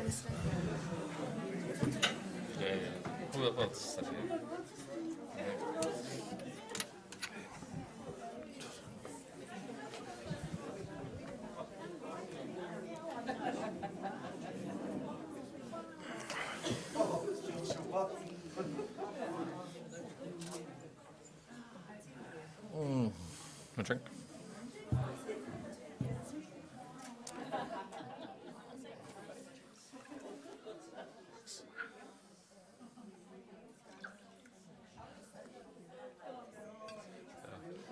I think the presentations are getting longer and longer.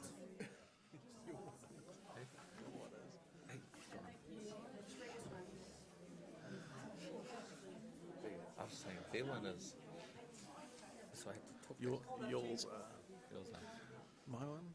So yours is getting shorter. Sick of the sound of my own voice. Oh, should we go out in front?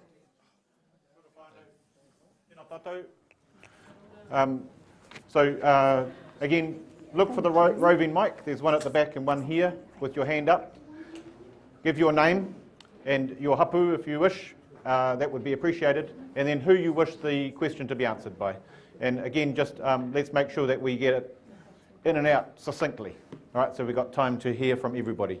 Who would like to start us off? At the back there, kia ora. Atu, do you want to stand up? Just wait till the mic comes.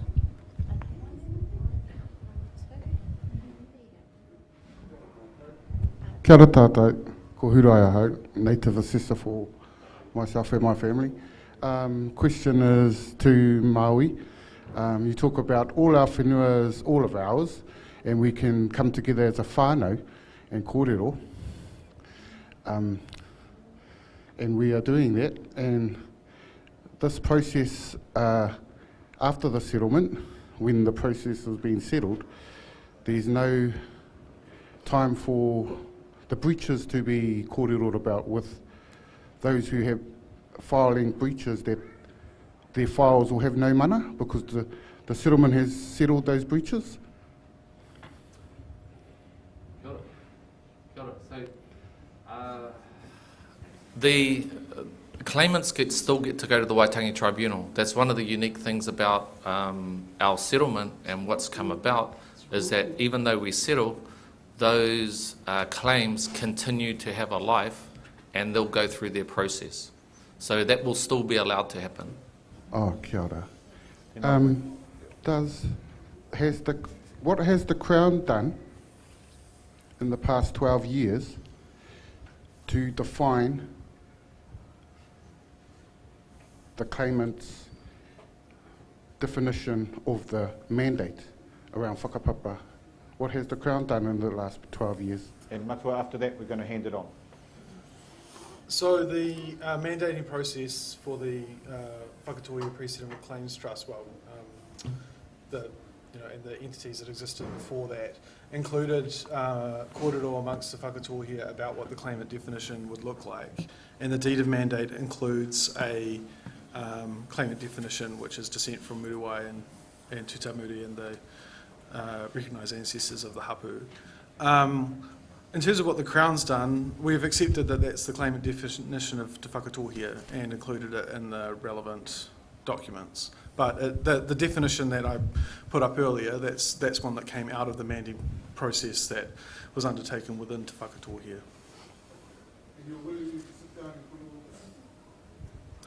And Sure. I mean, I'll meet with anyone who wants to meet with me. And I think that was the invitation at Auckland, for you to have a kōrero with the Crown. Tuck, did you want to make any comment on the matters that have been raised there?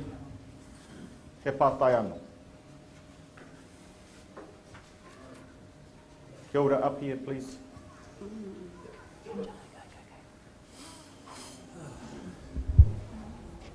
Kia ora, ko Pomuri Edwards ahau, ko Maramahui, au Pokarehe. Kia ora, pātai anō ki a koe Maui. You mentioned in your statement that we are a hapu, a Whakatohea, in relation to tūhoi. We know who we are. We do Pokarehe. We do Pokarehe, and we dealt with it in our own way. So what sort of evidence do you have that suggests that we see that? Because you can't just say that without laying evidence.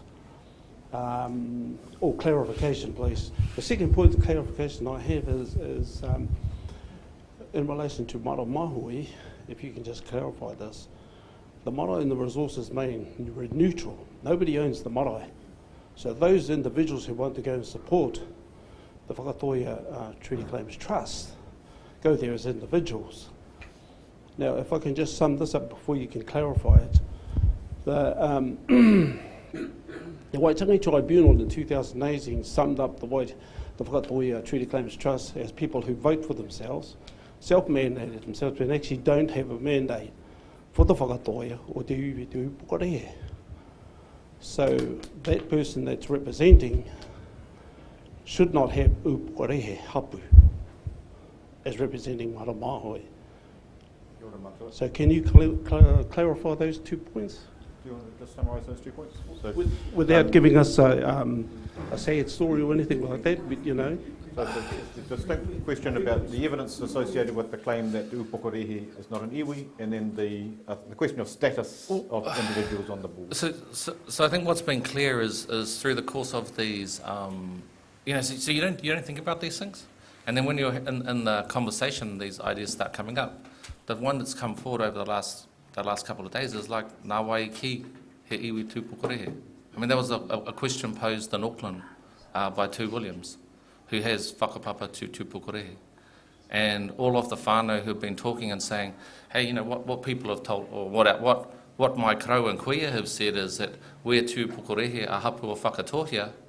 They're going, are they wrong? Are our kind of, our krau are wrong in the way that they've represented themselves? So that conversation obviously hasn't happened amongst that space. And that's what we've heard from the people that have been representatives on there. And they're representatives, and so if I just go into the mandate part of it, there's a whole lot of things that people have said, in the, both to the tribunal, and then the tribunal comes up with its finding, and then we go into a mahi, and then people just still go off on what people have said to it rather than what the tribunal said. So the tribunal had came out and said, in the first mandate inquiry, it was not unreasonable for tū Pukorehe to be included in the Whakatohea settlement process, which means it's okay for tū Pukorehe to be a part of it. And that was specifically asked to the tribunal. Now, the Crown has to, accept that that's the case, and we also had the vote. We had the vote after the tribunal hearing to say, should we carry on or not? And the majority wanted to carry on. So, we know that there are people for and against in every hapu, and there'll be people for and against within tū Pukorehe as well. But it has to be, to get to, I think, we're kind of like irreconcilable differences. The point of view that you have is different from the point of view that's been represented here. And the only way to move forward is actually to allow the people to have a say. Can I ask you just in terms of the second question? So there was a point about the Whakatohea Trust Board and the representation there. I think the kōrero was... Oh, the pre-settlement trust. That they are individuals rather than representatives. Oh, look, so everyone... So when is the person there representing themselves or their thing? To get on the Whakatohea Pre-Settlement Claims Trust, it was set up that the marae would agree who the person that goes forward. Maramahoi put forward a person, they've been on there. Kutarere put forward a person, they've been on there. The hapu ones were to be voted on if there was more than one person that was put forward. In some places there were votes, in other places they weren't. But that was just to get the representative onto that entity. So they're sitting there in that space. Whether that entity then has the support of the people, that's come about through the different voting processes. Okay. Didn't answer the question. Can I just ask for any other pātai? Yes, Matua?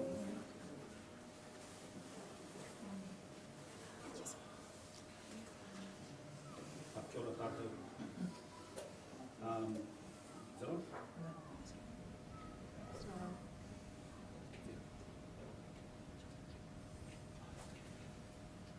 Taiho. Can we get the other mic then?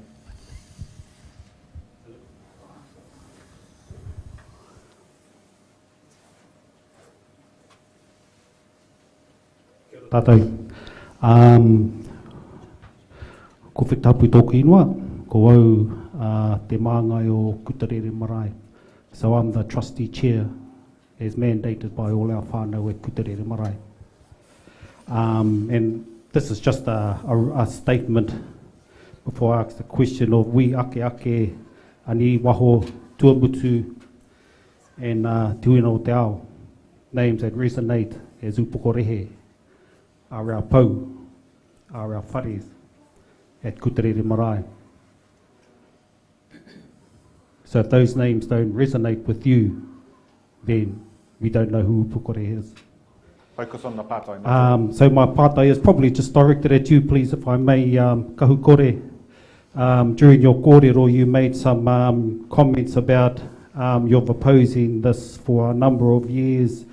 You've claimed distinct whakapapa. And obviously, you know, you fellas want to do with TUTCT, claim your rangatiratana, kei te pai.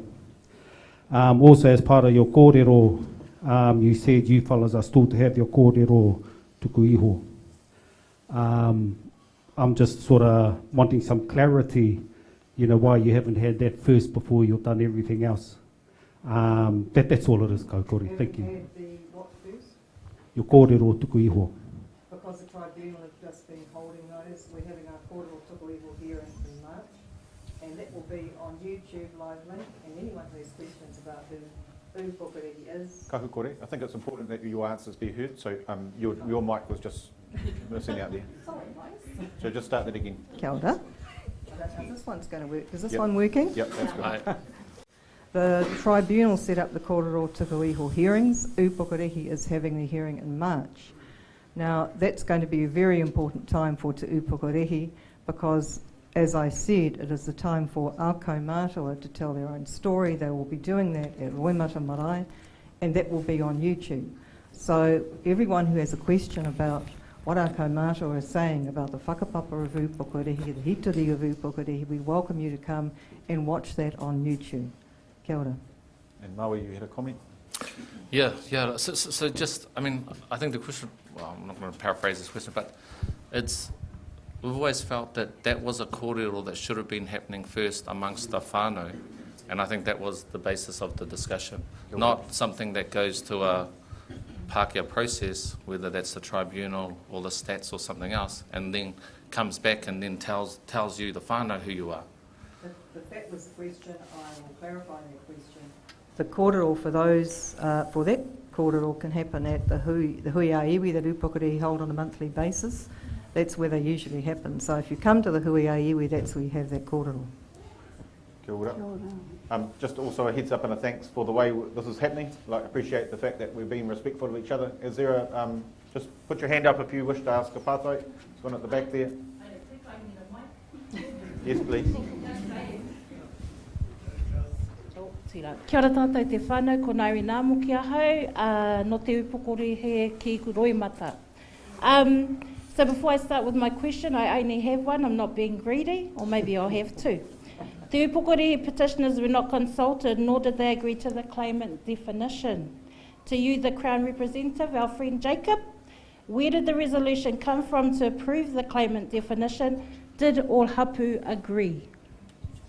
Yeah, the claimant definition was included in the deed of mandate, which was supported by, I think, 93% of those who voted in the mandate vote back in 2016. So, and it was developed through kōrero amongst Whakatohea over the 7-year mandating period.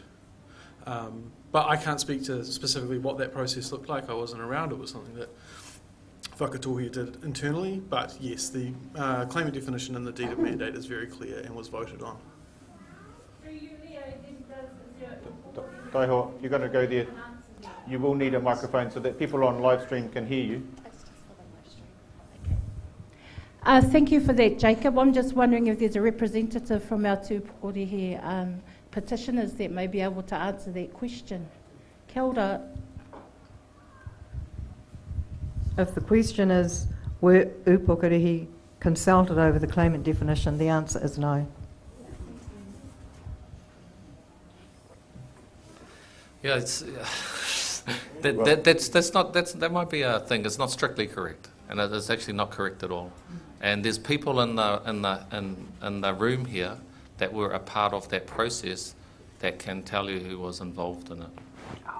Now, and this comes down to this question of, like, you know, if you're saying Takta weren't involved, like, who are you talking about when you're talking about it? There were people from Tūpokorehi involved actively in the process. Takta wasn't involved. Okay, it's clear. I think it's fair that there's two different views as to that process. I think it was a good question too. Thank you for raising it. Just while we're waiting for the next one, I just want to acknowledge you, Matua. You've been at the various hui, and you were wanting to have a kōrero. We're going to keep it short so that others can have a chance to kōrero. Kia ora, Leo. I just wanted to we'll just let our kaumātua speak, and I'm going to come back to you. Kia ora tātou. Yes. Mi tā tātou karakia, ka mihi ki te presentation, Trevor. Nā mai I doing the hard yards for your hapu, for your mana, te kaupapana. I have to ask my chairman of the Wainui if I am allowed to pursue with my question.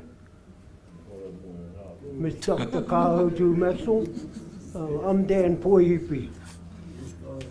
Through the Wainui marae, te Ohaki, I am an in-law to te Upukorehe. Through that marae that was given in trust to the Matua Tangata.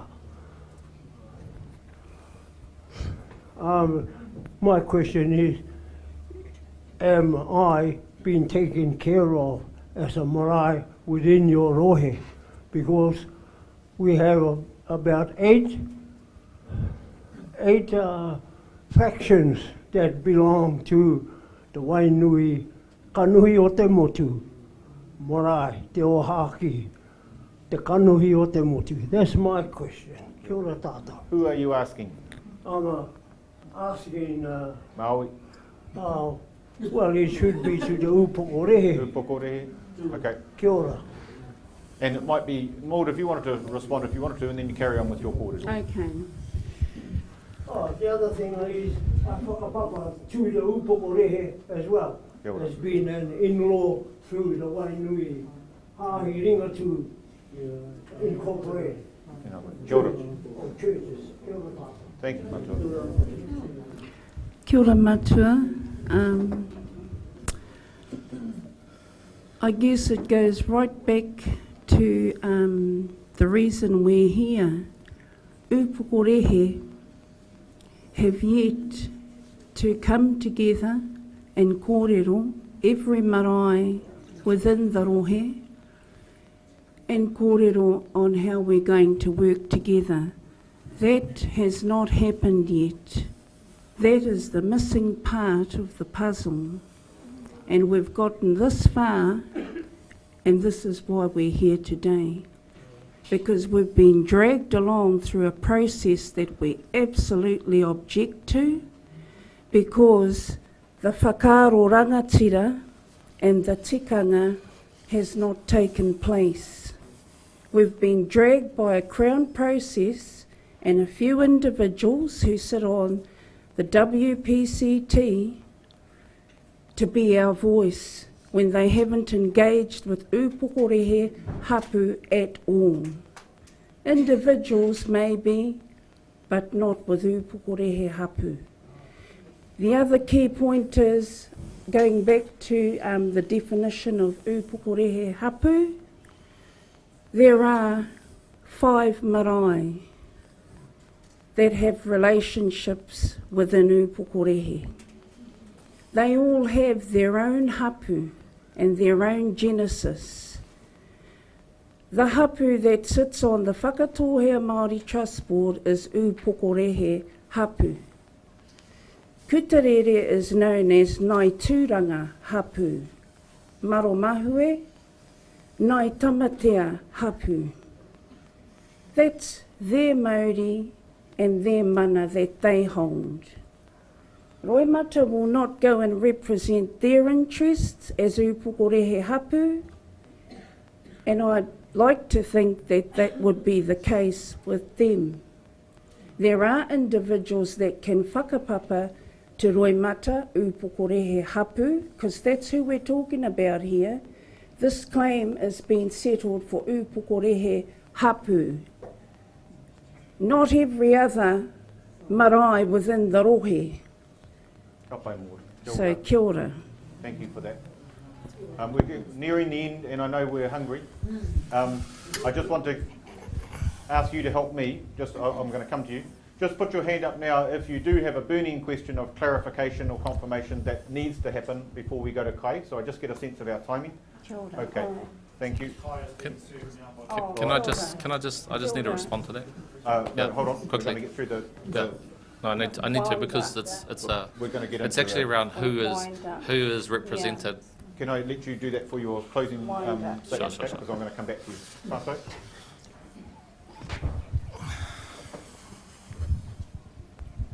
Kia ora tātou, ko Arihia Tūoro Tuku Ingo. We talk about this process being almost 30 years in the making in terms of a settlement, but we know our kraua and kuia long before that have petitioned the Crown. But my question is to you, Maud, and it's and I have to ask it because do you not recall August 2007 at the Kuterere Marae when all the hapu came together and agreed to restart the direct negotiation settlement process? And do you not remember your father nominating you to the working party that you and I sat alongside for almost 3 years? So she'll probably remember that. What's the partai though? That is it. Do you remember that? That's the partai. Do you remember that? Is this mic working? Yes, it is. Okay. What I do remember is that upokorehe hapu never agreed to the outcomes of the tuake hikoi that we were there. Many hapu fell away from the tuake process and it was never achieved. Upokorehe was excluded. That's what I remember. I stopped going to those hui. Lance stopped going to those hui as our other hapu representative because the direction was going in a way that upokorehe hapu disagreed with. Sure. That's what I clearly remember. I'm going to just ask us to carry on.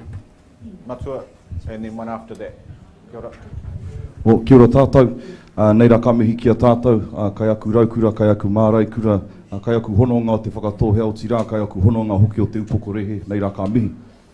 Ko tākerei kurua pek tōku ingoa, no te upokorehe o tira, he ngai tama hoki tēnei. Ka huri taku pātai ki a koe Māui, ka huri au ki te reo Pākehā. So you mentioned in one of your slides that TUC didn't engage, or Te Upokorehe Treaty Claims Trust didn't engage with all of Te Upokorehe. It's quite similar to the process that happened with Ngai Tama and how you were voted on to represent Ngai Tama hei noho hei mā ngai reo I runga I te Whakatohea Pre-Settlements Claims Trust. Ko taku pātai, and koe nei o koutou kupu, What tikanga process was followed when Te Upokorehe reps on the Whakatohea Pre-Settlement Claims Trust were elected, and were all of Upokorehe involved? Kia ora.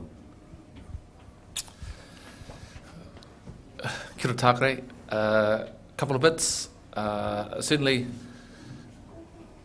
tikanga processes aren't represented through the voting process, of which the representation part.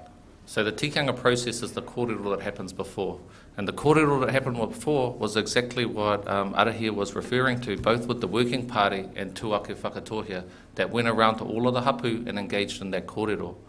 What was then translated into the mandate process was the way in which the representatives from each of those places come up. Now, it's really interesting that we're in the situation of relitigating and reliving these things, because it's been through the tribunal twice asking those same questions. Now, if we're talking about Ngai Tamahoa is an interesting case too, because I'm not their māngai on the Pre-Settlement Claims Trust. I'm the negotiator. But when they had the vote to decide whether or not the iwi should carry on with the settlement, the majority of Ngai Tamahoa voted in support of it. It was close, but it was a vote in support. And so we have representatives that sit on the Pre-Settlement Claims Trust, but I've been operating as the negotiator on behalf of the iwi at large. Yeah, kia ora, that wasn't my... You didn't answer my question. So yesterday there was a statement made that it was held that the representatives that represent Upokorehe were selected at a marae hui e kutarere, and now you're saying today that they were all put in place. So can you just clarify? No, so for the Pre-Settlement Claims Trust, there are two types of representation, one from the hapu, and that was voted on by all of the members of the hapu if there was a need for a vote, just like happens with the trust board. The other one was that the marae committee would decide who the representative was, and the marae committee is the one that appointed the marae representatives for both Kutarere and Marumahoi. Roimata decided not to take up that, as Maud's pointed out. Well, this is, you know, yeah. So that was the process around how that came about. So what I'm going to do, whānau, is just go back through now the order that we had our presentations for any final statements. I think there was something that you wanted to pick up on previously. We're going to start with Maui, the Crown. If you've got anything to say, you feel free to, and then we'll end with the Te Upokorehe petitioners. We'll have our closing karakia and then kai. Kei te pai whānau? You don't want to be cutting anybody off? Okay. Kia ora. Oh, we have a one part. Yeah, I saw your hand up before and I thought you had put it down. That's the final part for today. Ko tātou, ko Kim Hudson tōku ingoa, ko Keita Hudson tōku māma. First of all, I'd just like to give my apologies to my mum. For my mum, she's having some much needed time with her mokopuna. First of all, this is to Kahukore and Maud. A life-changing decision to become an iwi with the ultimate goal of withdrawing from Te Whakatohea iwi. You would first think that the first instance would follow a Māori tikanga process. Hui whakapapa whānau me te whānau whānui would be advertised, ensure you get as many people that matter to the kaupapa. One would think that all marae concerned in the rohe would be approached by the pakeke of Roimata kanuhi ki te kanuhi to lay down the kaupapa. I would imagine a hui will be called by all individual marae for their hapu to discuss whatever rolls out of the discussions would determine the way of forward and with our iwi whakatohea. Oh, shit, I can't get it. Can you just roll it up? Yeah.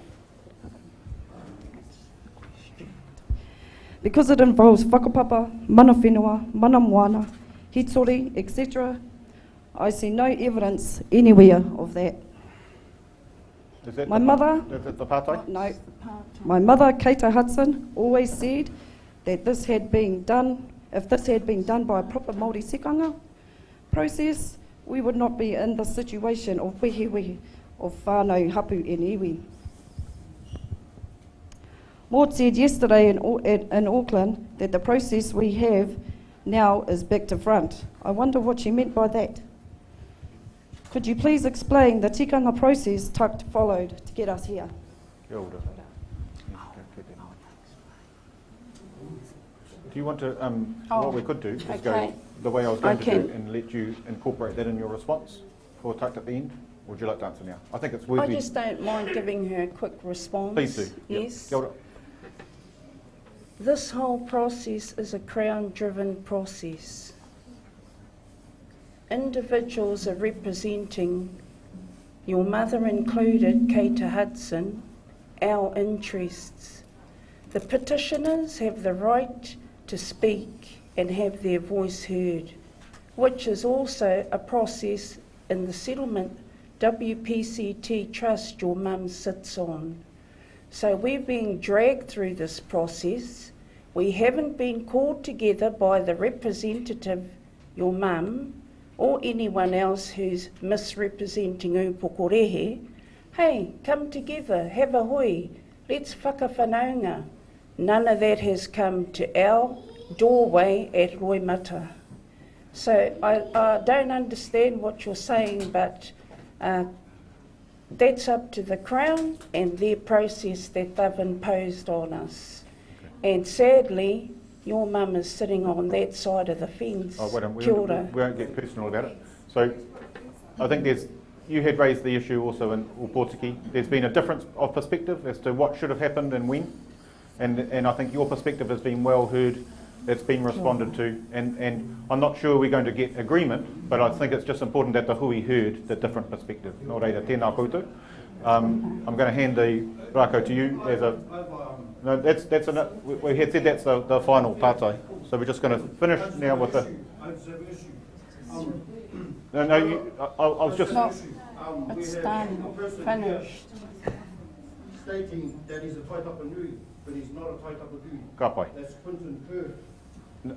Matua, I'm not going to get into the personal naming of people. So I know it's emotional. And it's an important issue that you're raising. We have another 2 hui also to air it, but we're now at 1:15. So the process now is going to be... Kei te pai, it's all good. It's all good. Maui, finish up. Okay. Kia ora. Kei te pai. Whānau, let's just keep it... let's get through to Kai. Kia ora. Kia ora. So, yeah, kia ora koutou. Maybe ka tiki ka tātou. Tātou e noho tai nei rungi tēnei kaupapa. Whai wāhi ki tō wānanga, ki te whakarongo ki ngā kōrero, ki te tuku ngā pātai. Reira, tēnā tātou katoa. I just wanted to kind of come back around to this whole two elements of this process. And one is that sort of reflection that actually we are all connected by whakapapa and we are all whānau. Even though whānau have a bit of raruro at a time, we're still all whānau regardless. And that's something that we should be keeping in mind as we're thinking about, how we move forward. Because we're moving forward together, and what we should be promoting is not processes that are wehe i a tātou, but they're ones that are actually giving space for all of us to be a part of things. And I guess that's where, I've certainly have a problem with some of the issues in the way tūpukuri has been represented and distinctions about the hapu only being roimata and that it not being related to others, because we should be inclusive in the process. We should be allowing all of the bits of us that we know are a part of Whakatohea to be a part of it. And that's why, been talking about kotahitanga and talking about rangatiratanga and the need to do that and what's in the best interest for all of us. Now, there's nothing that's been said that's been put forward. Like, what we've ended up talking about is a lot of things about process and people, whether they felt they were involved or not really about what the outcome has been. And the outcome has been that we have a settlement in front of us, which actually everyone agrees is a good settlement, and one that we can actually get across the line and move into, and then we can sit down and have a kōrero about what is the best way that this should be then managed. Mā wai e nei pito pito whenua Tiaki. We can do that kōrero, but that's a kōrero we have together. When we can do it on the marae, amongst ourselves, not in the middle of, as Maud puts it, these Crown processes. But this is the only way you get to a settlement is through working with the Crown on the stuff. But we're already through that. What we're doing is trying to roll that back and roll into other things. So, just tātou ki tātou, te rau ngā whakatau ki a te kāhutu, hei te rā. E roi te whakatohi, te roi a tinirau.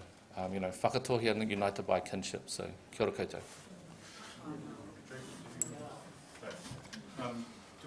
Petitioners, the floor is yours just for a couple of final minutes and then our karakia. Kia ora koutou. I guess just to sum it all up, we're here today, the petitioners. It's all about upholding our own tino rangatiratanga. We don't believe that the WPCT is doing that for us, for Upukorehe hapu, and we're not the only ones. There are other hapu that are trapped within the settlement who also want out. So all I have to say is kia kaha, and the tikanga needs to happen at the beginning, not in the middle or at the end, because then you can be assured of a positive outcome. Kia ora. Kia ora. Kaya koutou. Atua.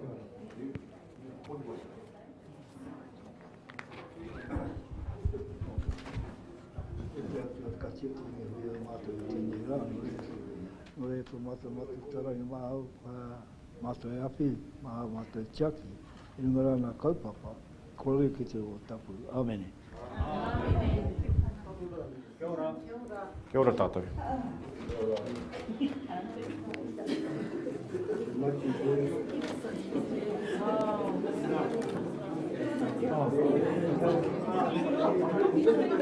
Can we please have our